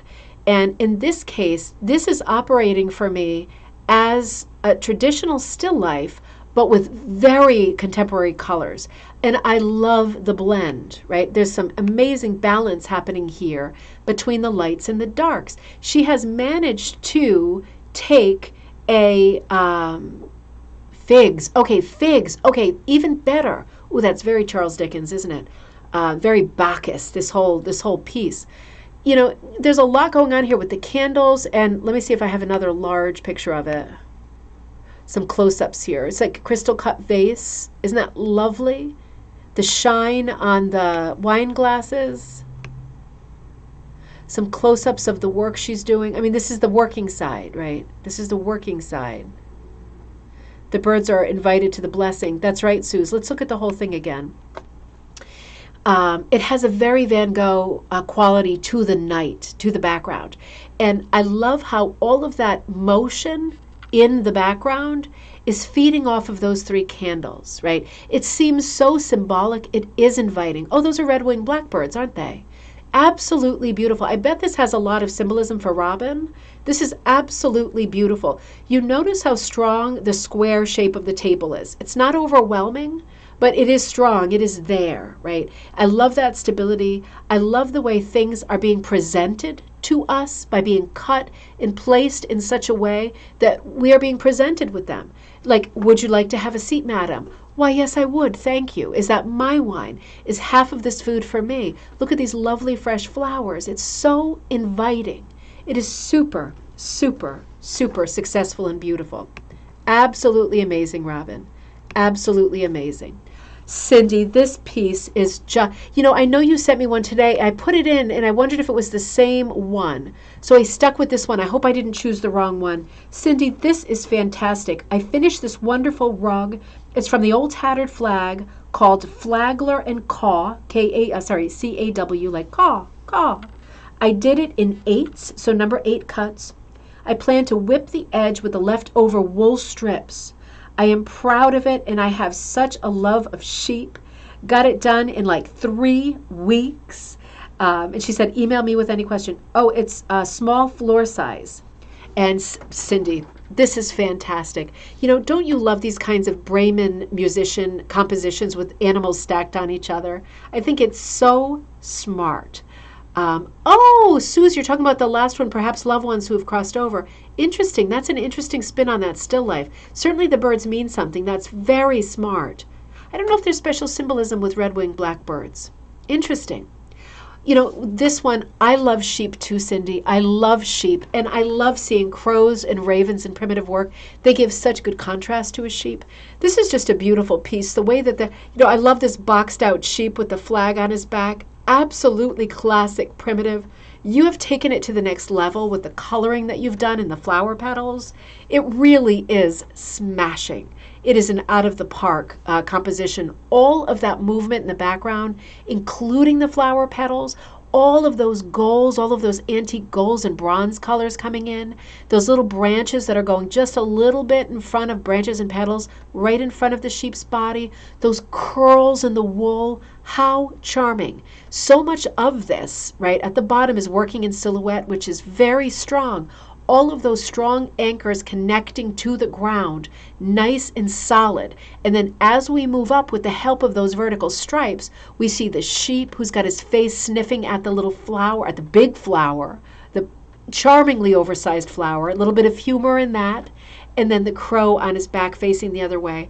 This to me is a perfect composition. And it's another one of these rugs that I have not seen the pattern drawn, but Cindy, I can't imagine liking it any more than I do right here. I think your color choices they're based in traditional colors, but I love what you did with the flowers, those kinds of salmon, peachy, apricot colors, lots of exciting orangey colors, really feeding into that nice warm yellowy background, right? You've got the neutral sheep is right smack in the middle, but you've got all these beautiful warm colors moving around in the background. I see some bees on the top, right? That'll be helpful for Jane to see. Look at those bees there. I see 2 bees up on the top. Absolutely lovely. I just love it. It's a patriotic piece. It is just beautifully done. You've hooked it just beautifully. Absolutely love it. Pretty and prim. Yeah, this is my favorite type of hooking, right? The primitive is my favorite school of hooking. Allie was working on this amazing project. I think I peeled this off of the Facebook group too and wrote to her, working on my first rug, right? Believe I will be done in a year, she says with an exclamation point, but I believe that she'll be done a lot sooner. I thought this was really striking. So she's doing this composition. I'm trying to see if I wrote down what it was. She's using merino with silk yarn, and this is her own design. This is her own design. Some have asked what yarns I'm using. She said, I use thin wool mix with higher count in wool. I double the thin, so she doubles it up and pulls through 2 loops at once, right? I also like thick wool, so she also likes the bulkier wool. She's got a variety in here. Here are a few, but I use many different names. So she uses a lot of different kinds. This was an interesting post for me because she was very forthcoming with what she uses. And you see there's a lot of color changes in what she uses. She's using all different kinds of wools, all different brands. These are some nice ones that you might want to knit with, right? But if you ended up going to the store and starting knitting or crocheting and getting more yarn that you could use of this nature, you can certainly use it for your hooking, right? So you can see the color change, the texture, the variety in here. And she's basically saying, listen, when I use very thin yarn, like the ones that we just looked at, I just double it up. It comes up fast and furious. There's sort of no handicap in using stuff that's very thin, right? You double it or quadruple it, and you just make it work. But this looks like a beautiful design. See if I can see a little bit of it in the background here too, but she's showing us some of her colors, and it's just gorgeous. I can't wait to see the rest, Allie. I just can't wait. Vicki, this is beautiful. This is beautiful. I think I might have pulled this one too. A beautiful wool applique piece. Now, this got me going, right? And I know that there's a bunch of these works in progress happening. I just joined a group tonight that was called Kim Katie Granny's Legacy. So check that out on Facebook, right? Let me see. I think I put more of this. Yeah.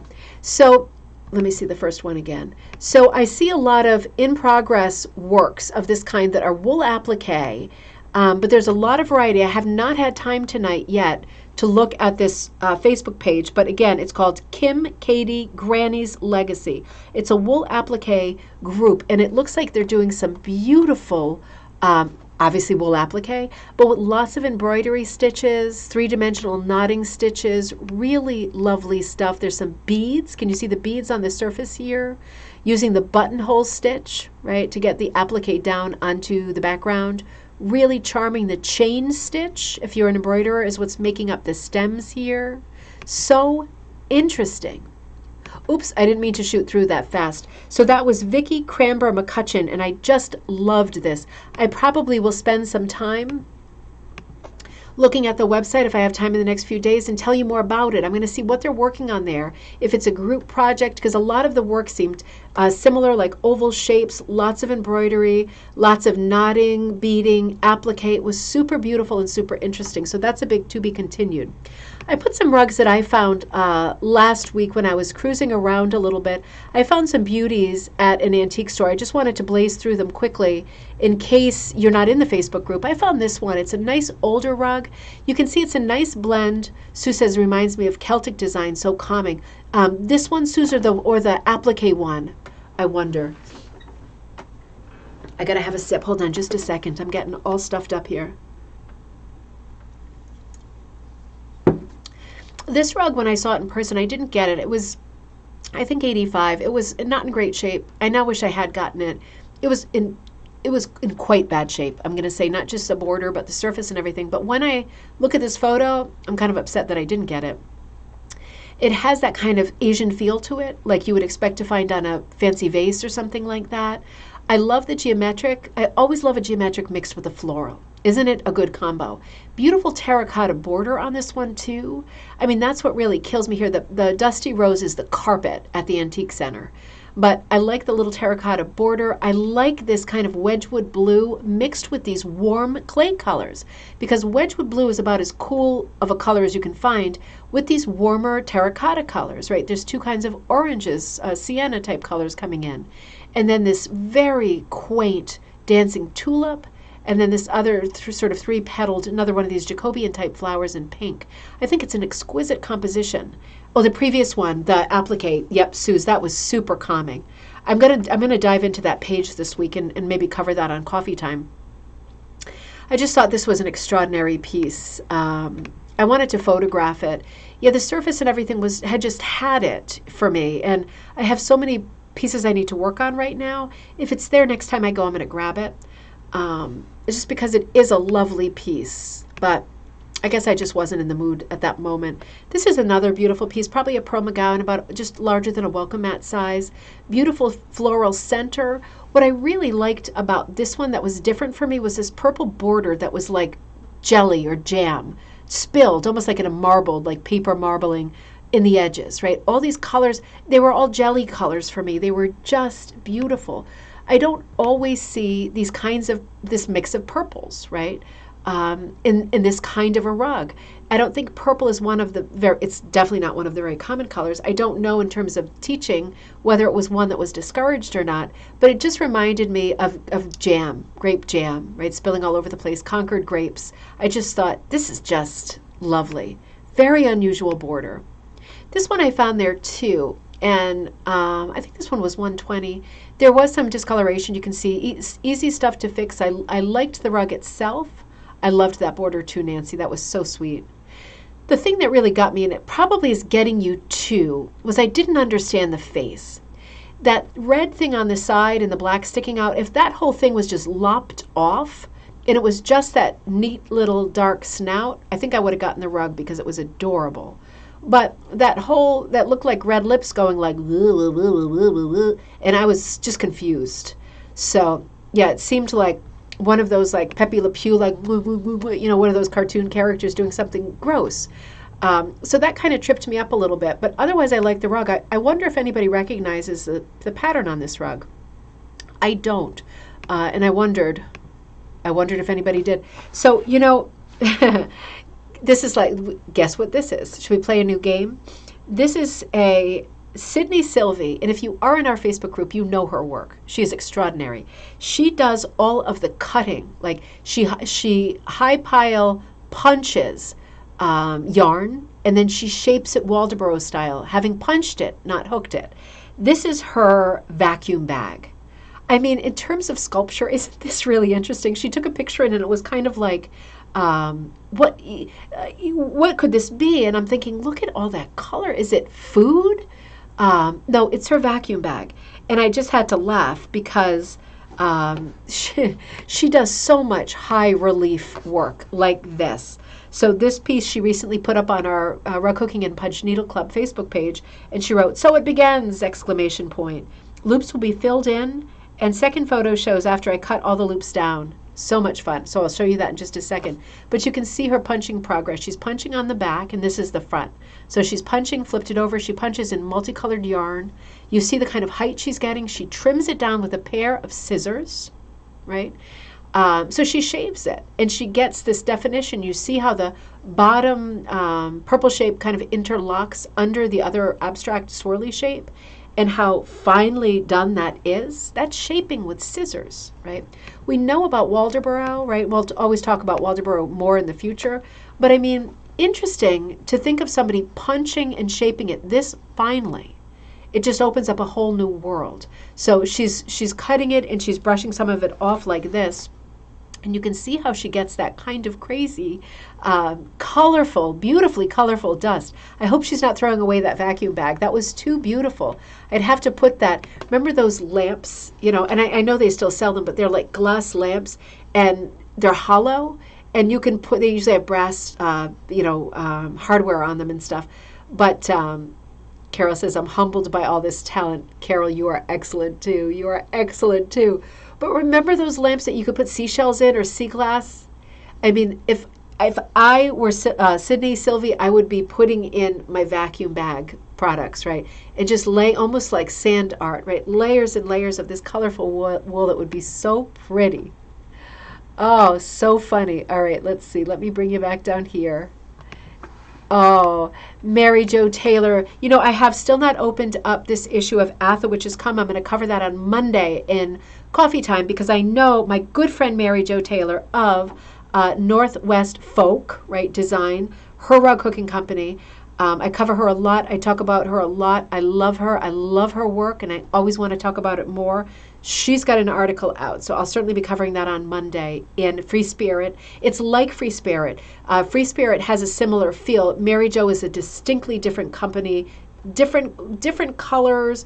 I think Mary Jo studied with a woman who set up Free Spirit. I'm forgetting her name. I'm blanking out on it, but it has a similar feel because I think they're from the same part of the country. So similar colors, similar inspirations and animals, but very distinctive. This one is called Summer Runner. I just love the play here. You know, center medallion, but very unexpected composition. You get that central ring, but these are not the flowers that you expect to see on a center medallion at all. And then the birds are very different, aren't they? The shape of them are very different. I love how they're standing on the flowers. I just love the colors. I love the softness of it. Remember, Mary Jo does her own dyeing, and she dyes things and names things after colors and plants of the Pacific Northwest only. Interesting, right? Karen Kathleen, thank you. Kale, is it Karen Kathleen Kale? Kahle. I have her book on dyeing too. Beautiful stuff, absolutely beautiful. I know that I think that they work together, or I think that I'm going to have to get that backstory. I know I covered it on the Cocktail Night episode I did on Northwest Designs. Summer Runner. Absolutely beautiful. This piece is called Summer Runner. I just think it is so. The thing that I love that Mary Jo does, I think, so well is the background, right? The whole composition is fantastic and unexpected. Karen Kale, thank you. Thank you, Kay. That's fantastic. I love the background that looks white at first glance, but it's really not. You've got all of those vanillas and all of those other colors sneaking in. It is just so interesting. Such beautiful work. Kelly Smith, absolutely beautiful. So this is the piece that you just finished. Crow, Kelly Smith wrote, Crow is thrilled about the blustery day. This piece is 19 by 13 available. So Kelly has her own company, and it is one of my favorites. Kelly Smith Designs, and that's Kelli, right? She also sells hand-dyed wool, beautiful patterns. This is such a beautiful fall pattern. I absolutely love this. It's available on linen blend, or rug warp. Kelly does great work. Very primitive with a contemporary feel to it. Humorous, fun, whimsical, energized, fantastic color palettes. I just love this piece. The way that the pumpkin is hooked on top. You see, this is a nice wide cut. I'm guessing an 8. So colorful on the top. All those color changes. The crow is wearing a funny little scarf. It's perfect that it's blue. I love that it's blue against the white sky rather than white against the blue sky, because it gives an opening for those leaves to be different colors. And if the sky were blue, the leaves might not read quite so well. So we get that blustery sky, and we still get the blue in the composition, because Kelly's smart. She did this really well. This is just a beautiful piece. The shadows under the pumpkin, under the crow, you see there's 2 distinct shadows here. So it is a primitive piece, but it does have little sort of realistic touches, right? It's just a gorgeous, happy, energizing, welcome fall. Thank you, Suze. That's perfect. Welcome the fall piece, isn't it? Absolutely love it. Make sure that this weekend you check out Kelly Smith, Kelli Smith Designs. That is so sweet. That little bird. Isn't it? I mean, don't you just love watching birds? Their little faces always look like this, so confused, so busy, so confused. Sometimes I feel so bad for little creatures like birds and squirrels and chippies and stuff, because they seem like they're so constantly alert. You know? I mean, I suppose they are, because there's so many things that can get them when they're so little. But, you know, it just, you look at them and they're busy, and you think, God, I wish you could just relax and rest a little bit and not be so worried and busy all the time. It's just the nature of these little characters. Lynn says, I would love to learn how to sculpture a rug. You know, I would too. I ordered I don't know if anybody has opinions on this. I have not an opinion on this yet. I ordered a sculpting razor that's specifically for rugs, so it was not cheap. I'm hoping that it's something fun to use.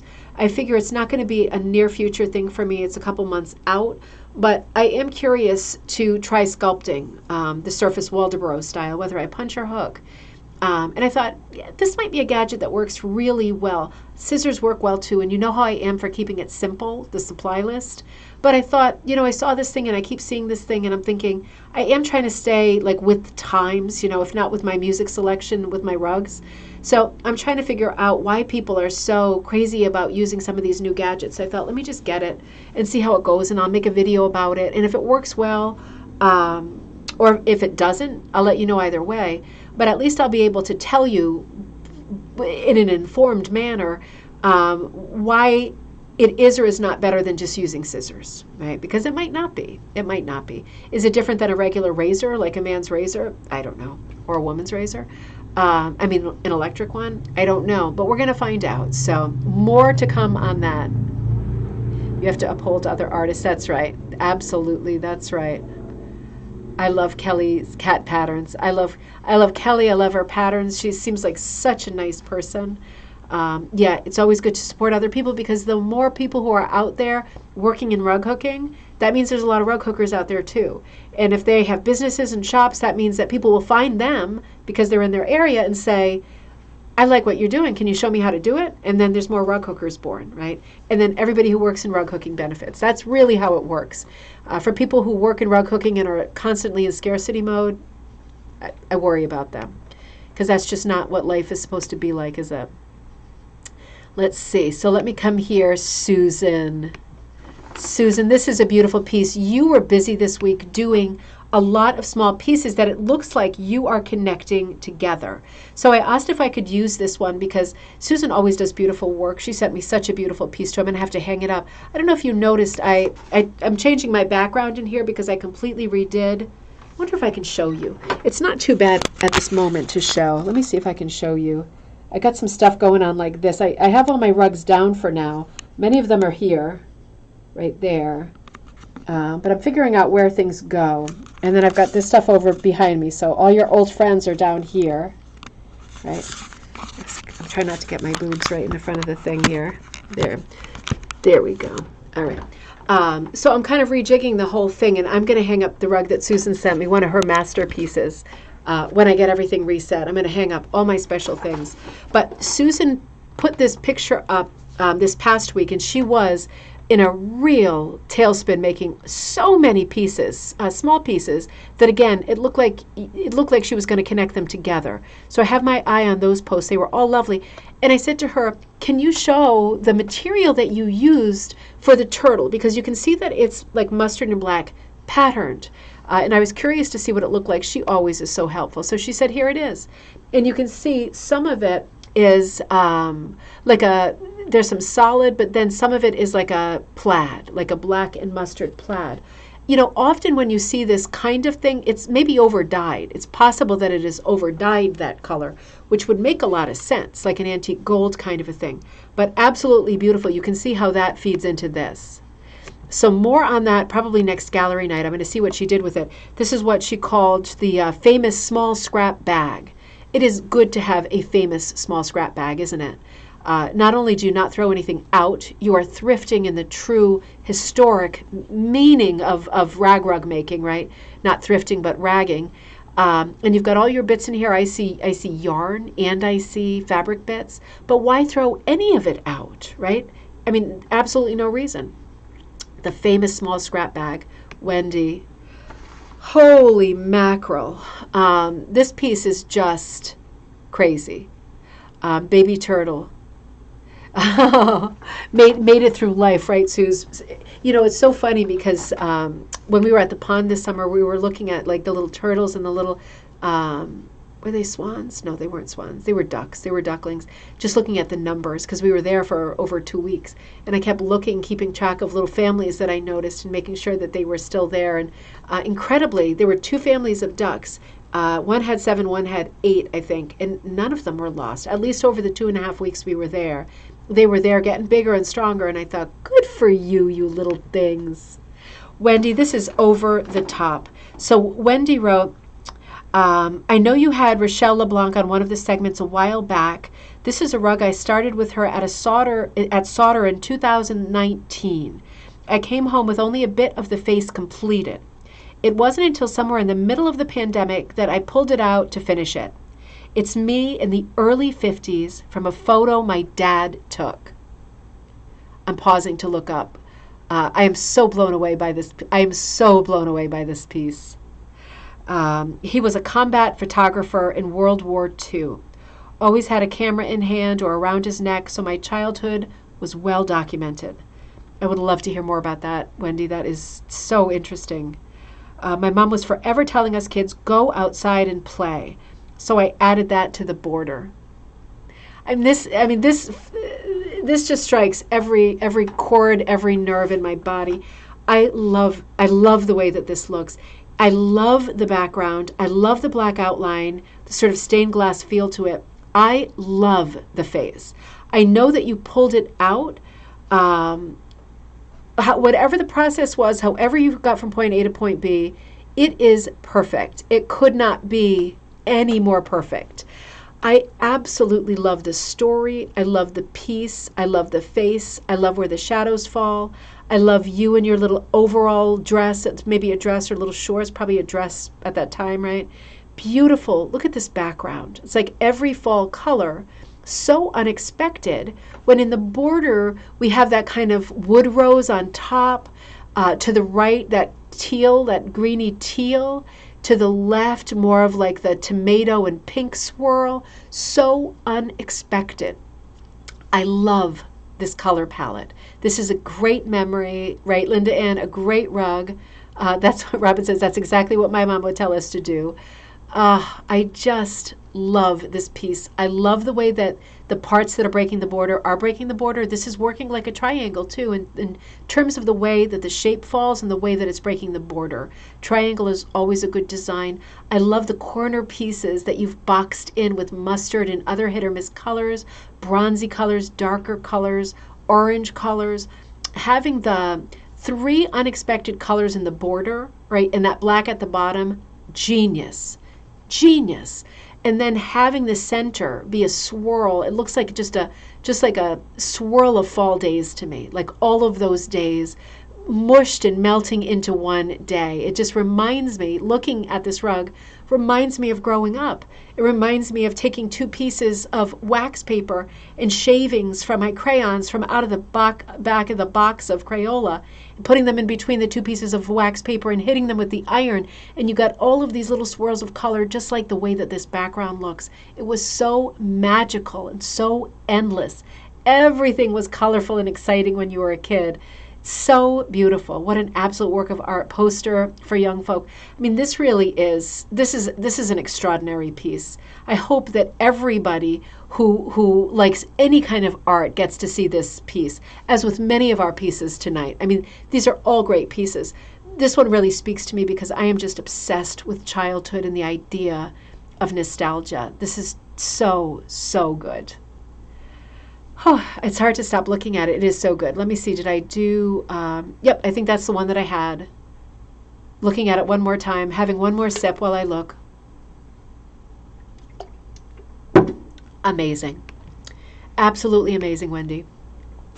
Nancy sent an amazing piece, too. I mean, I'm telling you, this episode is crazy, isn't it? Nancy Clunder sent Deco Geese. This is another over-the-top beauty for me.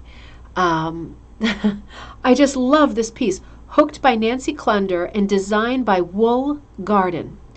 And she says, I wanted to use Art Deco colors in this rug, so I went... No, everybody's sitting up listening, right? Because this is going to be very interesting right here.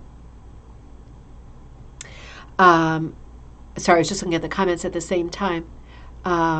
So I wanted to do the rug in Art Deco colors, so I went to my local paint store. The manager knew he had a book on Art Deco colors. He was so helpful, and we found the colors I needed. He gave me color chips from the book. I was able to match wool. Some had to be dyed. What a great hooking experience. Isn't it? I mean, really, isn't it? This pattern is beautiful, but the story I love as much as I love the pattern. This is such a great piece. This is another one that I don't know what the pattern looks like as a line drawing, but knowing that it is super Art Deco, right? This could be a mural inside one of these Art Deco era theaters or ornate movie theaters, right? Can't you see this on a huge scale inside some kind of public, very ornate public building? The colors are absolutely to die for. So beautiful, so much movement, so much flow. The two geese, the main motif, being the two together, absolute standout, gorgeous. Puffy clouds in the sky, layers of swirling clouds, layers of earth, right? It almost operates a little bit like a Beatles song for me. Like all of these, they're not psychedelic colors. There's just so many of them. It's so lush. It's got that wild garden feel to it, but it is all well within the Art Deco palette, including the black, white, gray, and all of those neutrals. All of those neutrals are the epitome, the signature of Art Deco. You put a bunch of neutrals in and you fluff it out with all of these other colors, right? Unexpected, very unexpected. But the neutrals are the primary color palette, and that's how it works here too. Once you get into the ground, you get a little bit more diverse with the color palette. But up top, you know, that yellowy vanilla, neutral, gray, neutral, black, white, all neutral. Dark gray, brown, still neutral. Even that blue-gray, neutral, right? It's more of a gray than a blue. Beautiful. So smart. Nancy, I just think it's so cool that you went to the paint store and had a conversation with somebody about this. You know, this is how life should work, right? You have a question, you know who has an answer, someone who knows a lot about color. Who's that guy? Well, or girl? The person who works at the paint store. That's a great idea. That makes a lot of sense. You know, and it's very nice that you got someone who could give you the time of day. Centipede. If Centipede is on me, I'm going to flip out. No, it's just my crazy hair. It's just such a good way of going about things, you know. It reminds me of, like, childhood reference, the Sesame Street days, right? Because if you remember Sesame Street, whether you were watching or you're watching with a child or a grandchild, they used to be like, the world was like, everything in the world was on Sesame Street, wasn't it? And or Mr. Rogers' Neighborhood. And you walk out the door and you need to know something. And you go to the person in the neighborhood who does that or knows that, and they give you the answer. It doesn't really work like that often these days. I can't imagine going to Home Depot and, number one, finding an employee. Number two, asking them a question and have them not look at me with, like, scoffing with disdain, right? But I like the way your life is, Nancy. You live somewhere where there's a nice person working at the paint store, and I just love the way you went about it. The process is so funny, and you really got from point A to point B. This piece is phenomenal. So it all works. I wonder if you're going to bring it back to the guy at the paint store and show it to him. I wonder if you have done that yet, because I bet he'd be interested. It is truly a lovely piece. Just catching up on your comments a little bit. Oh, geese symbolize just married. Oh, I didn't know that. Oh, isn't that cool? Because they partner for life, don't they? Oh, that is really nice. Karen, you sent me this, right? I wasn't just a pig and snuck it and didn't tell you. This is another great example of one of the Van Gogh chairs, right? So this is just absolutely beautiful. The Van Gogh chair I was talking about earlier, nice reference to the sunflowers on the wall, right? The sunflower painting. This Van Gogh chair has like gourds around it, this beautiful pumpkin on top of it. It is just exquisite. And in this case, I love the play of the neutral grays with the orange. Grays with orange and blue, that is always going to be a home run. And that really is Van Gogh's palette too. He didn't do a lot with neutrals, and that's why it's nice to see the gray, because it's a bit of a play on it. I love the way that the chair is hooked. You see that outlining in a darker brown? Very well done, very well articulated. I love the gourd, right, the pumpkin on the chair with the little stripies of different colors, different highlights coming in. Super beautiful. And I love the image of the sunflower on the side. You know, it's like it's multi-seasonal here, and we've got at least 2 references to Van Gogh. I know he did A Still Life with Pumpkins too, so we've actually got 3. But it's just a beautiful piece. The blue behind really makes the chair pop. The tiles are super well done. It's just a beautiful piece. I'm wondering, I'm looking at it close up, I think it's all hooked. Gosh, if you told me and I forgot, I'm a real jerk. But it is just a gorgeous piece. I love the black between the tile, like the grouting, and then the same amount of black, very narrow line of black around the edges. That really helps pop the piece, right? absolutely beautiful. Karen, this is a lovely piece. I just love it. I can't wait to have all these Van Gogh chairs in one place. So get working on them if you can, because I want as many as we can get. I want as many of us represented as there can be. I'll be super careful of your stuff, and I'll send it back to you or on to the next person who wants to exhibit. I know there's at least one other person that wanted to exhibit, so we'll come back to that conversation. Karen said, I met Mr. Rogers while in Pittsburgh. You are lucky. He's one of my great, great idols, one of my great heroes. You know, and, well, yeah, I'll do one more, I'll deviate one more time from the theme, because in his biography, I might have told this story before, but I love it so much, it's worth saying again, particularly on a gallery night when we're all doing different work and we're on different levels. This has been phenomenal work. It's always phenomenal work. I love seeing what people are working on. But it reminds me of one Mr. Rogers story where he was talking to somebody who had gone for like a job interview in the biography, and it was something like, the story went like this. The guy said, let me synthesize it. I don't want to screw it up because it's so good. This guy went in for a job interview, and the guy that was interviewing him said, you know, so can you do this, this, and this? And the interviewee said, yep, I can do all of it. I know how to do all that stuff. I got it. I know how to do it. Would you know how to do this? Yeah, I know how to do that too. Well, when you did this and that, did you have any problems, or did you make any mistakes? Nope, no problems, no mistakes. And the guy ended up like not hiring him because he said, you know, it's just I want somebody who knows how to make a mistake and fix it. You only figure out how to fix your mistakes if you've made mistakes. If you're so perfect that you never make any mistakes, you're not going to ever get the experience of figuring out how to fix them. And I thought that was just a great story because it really spoke to what we do too. You know, when you think that other people, or you look at other people's work and you think, bah, they made no mistakes. Look at them. They just blazed right through it. Oh my God, that's her first rug. Everybody makes mistakes, right? Everybody makes, and the more mistakes you make, and this is an annoying thing to say, but it is true in life, right? The more mistakes you make, the more chances you have to sort of refine your style, reinvent yourself, revisit the same stupid problems, and figure out different ways to fix them, right? And this is the human condition, isn't it? Whether you're hooking a rug or just trying to survive day to day, you have to have lots of mistakes. That's where the experience is. It's not just in things going well, right? It's in the little pratfalls that we all have. So you want to have those, right? Because it way better, much better equips you for what's ahead, right? Beverly, this is a beautiful, beautiful piece. This is one of my all-time favorite characters. Joss is getting into Hello Kitty now. Beverly says, I'm making this for my niece. I did pay for the image, but the background is mine. Oh, you know what my favorite part is, Beverly? It's the background. I'm not kidding. I love Hello Kitty. She's so recognizable. She's so much fun. She's so iconic. But I have to say, what I really love about this piece is this background of flowers and butterflies. You know, you don't usually see Hello Kitty surrounded by lots of interesting things. It's usually a pretty bare, graphic, kind of blank background, right? She's always the main character. There's not a lot going on in terms of patterning around Kitty. So this is interesting for me because there's a lot going around. I'm curious to see how this is going to evolve. I absolutely love this piece. I love the scale of Hello Kitty.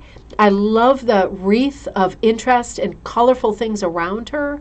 This is going to be an absolutely beautiful piece. I absolutely love it. You know, this style has been this style that, and I've been learning a little bit from Kaz, and I've been doing a little bit of research. I recently learned the word, and I'm sure I'm going to say this wrong, so tell me if I'm wrong, Kaz, and see if you can phonetically spell it for me. This term that you see a lot lately, that it looks like it's kawaii, like Hawaii, but with a K. And Kaz told me that that in Japanese means like cutesy, and that it has like a direct relationship, or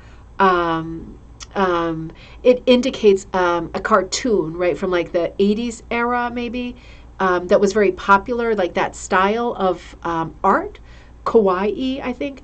But Hello Kitty falls squarely, and so does Pokemon, into that style of design. And it is very popular, not just for kids, for adults too. I think it's just interesting to look at pieces like this because it has the cuteness, but the design quality to it cannot be discounted either. It is a super, super fine piece. Very well done. Good, Kaz. Thank you. Kawaii like Hawaii. Good. Lynn said, wait a minute, let me flip to the next piece. Lynn said, Bob Ross, Mr. Rogers, and Captain Kangaroo all have amazing biographies. Oh, interesting. Well, those are more for me to read. You know, I just got Angela Lansbury's. I mean, so random, but I've been watching so much Murder, She Wrote. I'm going to add Bob Ross and Captain Kangaroo, too. Please tell me there's not darkness in any of those, though, right? I hate when there's like something dark, like the biography about Bing Crosby that his son wrote that was so depressing because yeah. I don't like it when there's darkness. Just tell me there's no darkness because I'd like to read those, too. Tara, this is a beautiful piece. This is a beautiful piece. I absolutely love this. Your latest little mat, 9 by 15, and you call it Whale Watch. Exactly. This is so quaint. This is so Canada. This has shades of Maud Lewis in it for sure. Look at all that motion in the water. Look at the charming yellow boat. That's super Maud Lewis for me. And the blue sky, right? Those are the two things that really stand out for me. The little Canadian flag on the mast.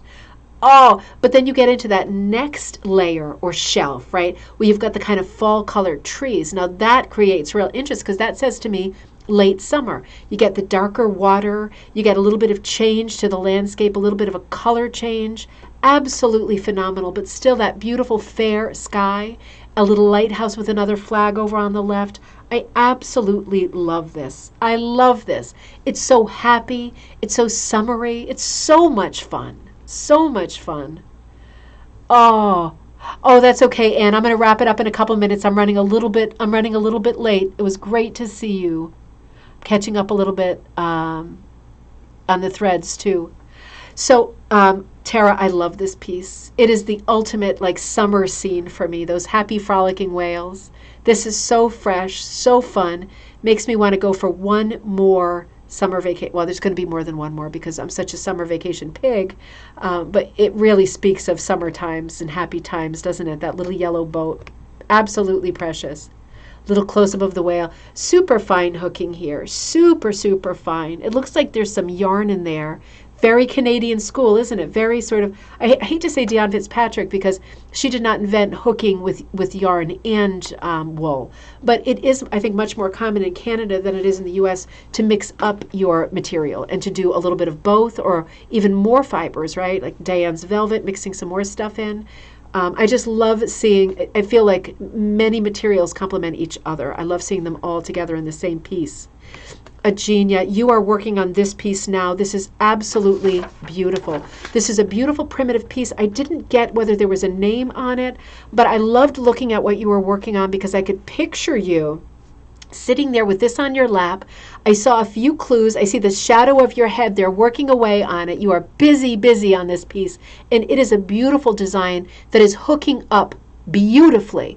But I can see those white things. I think you're using one of those, what are those called? Pipe frames or something? I have one and I've never used it. And I hear people say great things about them. So that is absolutely interesting. This is a gorgeous piece.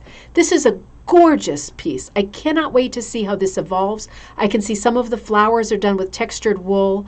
Really stunning design. I'm curious to know if this is your design or if this is someone's design.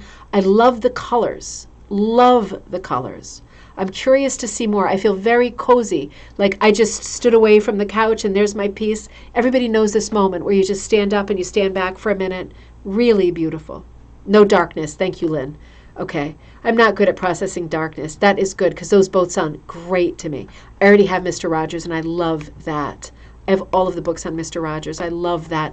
Karen, I hope you don't mind. I put some of this stuff in because I ran to the mall last night with the kids for like half an hour to get a few things that we felt we could not live without.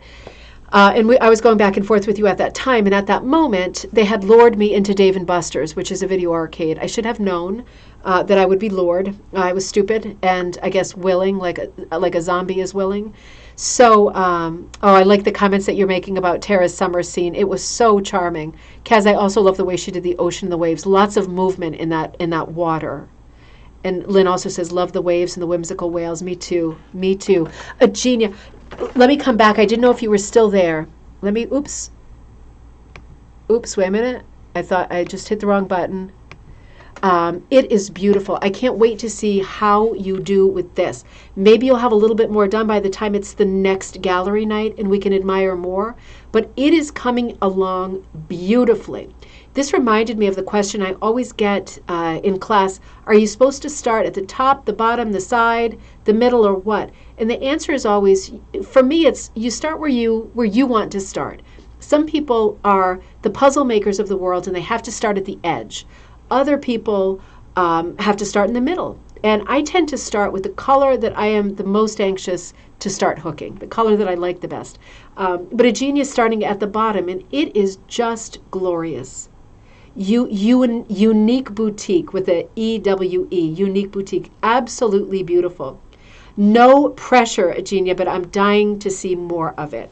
We'll see how far you get for the next gallery night. I think we're all going to be anxious to see how this hooks up. Your colors are phenomenal, absolutely phenomenal. This is beautiful.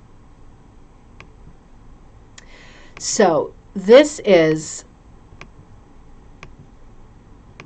a piece that Karen, I think you drew this out, right? And this followed up on our Raya Rug conversation. I have to redo the leaves. They don't show up at all. Oh, hang on. Wait a minute. Wait a minute. I need to come back and see. Oops. Wait a minute. Don't do that. Don't do that. Sorry. It's doing bad things. Here we go. The leaves. Oh, I see what you mean. There's a green leaf under the light tree trunk. Yeah, it's not showing up super well. I mean, I love the color of the background in the leaf, but I do see what you're saying. Now I'm seeing more leaves around the flowers. Well, you know, you could think about outlining the edges or shading the edges or just recoloring. You know, it's a hard call because I like what you're doing with your colors. And I get that you want to use that darker color too because that's super pretty also. It's going to be a hard to be continued, but I see what you mean, and I also love the color of the leaves. So I will be anxious to see how you resolve that problem because it is nice to have the leaves showing up in a strong way, but at the same time, that is a lovely color green. We will wait and see. You will make a good decision. I know it, and we will wait and see, right? It'll be exciting to see what you choose, really. So Karen drew this up, and we were talking about the Raya rugs from last week, and Karen said, I have some Raya rug material, and it looks like this. No, it doesn't look like this, right? Because that stuff, this is the spinnerin, this is wool. But spinnerin did a lot of wool and blend products back in the day. This is what Karen was talking about with, you see how this is called real Raya yarn? It is pre-cut, but it's long, right? And Karen, you were saying it's already in strands of 3, like a Raya rug or, a Raya rug would be, with a little bit of glue in the center to keep them together. I thought that was super interesting. And I said to Karen, what are you going to do with it? And she said, I'm going to hook it with a latch hook into linen backing. And I thought, is that going to work? But you know what? It's working. It's looking very lush and pretty. Karen, have you done any more on it? No pressure, no rush, but Karen's idea was she had the wool and she wanted to use it. And she doesn't like latch hook backing because it's too stiff. I just want to be sure I did not miss, because I thought I had one more in there of the hook too. Oh, there's the hook right there. So she was at first experimenting with this yarn, which is like this stuff, right? This is Fireside. This isn't the spinnerin. But this, for me, this is acrylic. Yeah, this is polyester. But it sometimes comes in wool, right? But that's not what this real Raya rug yarn stuff is. This is the pre-cut stuff. The other stuff is pre-cut, but like I said, a little bit longer. And she's able to get this phenomenal effect. You can tie the bundles to latch backing. Okay, neat. Karen says, I have done a lot more. I bet you have. You are like house on fire speed. Love the colors. Love the way it looks. You see the little batches, how there is a little dab of glue that is holding the 3 strands together. I mean, just interesting, isn't it? I never thought of doing this technique, and this is a close-up of Karen's latch knots in linen backing. And Karen, it still goes well. Like the backing is still working out. It's not getting too strained or pulled or stretched or warped or anything like that. It's still going strong. Oh, you sent me a photo. I didn't get the next photo. Shoot. Oh, darned it. Well, I'm loving it. I thought that was super smart. good way to use supplies. And you see how this real yarn, right, that's vintage, there is color change in there. So it's not like the skeins of yarn that I just bought, right, from Melinda, because we were talking about bird call last week, and I'm hot on the trail of that. This is a different product that is a vintage product, but it is wool. It is pre-cut, but it's long pre-cut for a high shag, high pile, and it does have color variation in it. Karen, thank you so much for bringing that to my attention. That's definitely on my list further down the line of things I want to check out. But I thought it was an interesting reference to what we were talking about this past week. I just want to show you what I'm working on. This is the last slide of the night, and I'm running late. But you know, I was working on the historic rug that I saw at Cogswell Grant on our day trip in July. And I'm working on that, but I took out the rose medallion around the edge of this very odd, I guess it's a cheetah, right, with the spots. And I put like palmetto leaves instead, or yeah, like palmetto palm type leaves. I just felt it was more colorful. I wanted it to be more colorful. So this is what I'm working on. This is on my stand in the living room right now.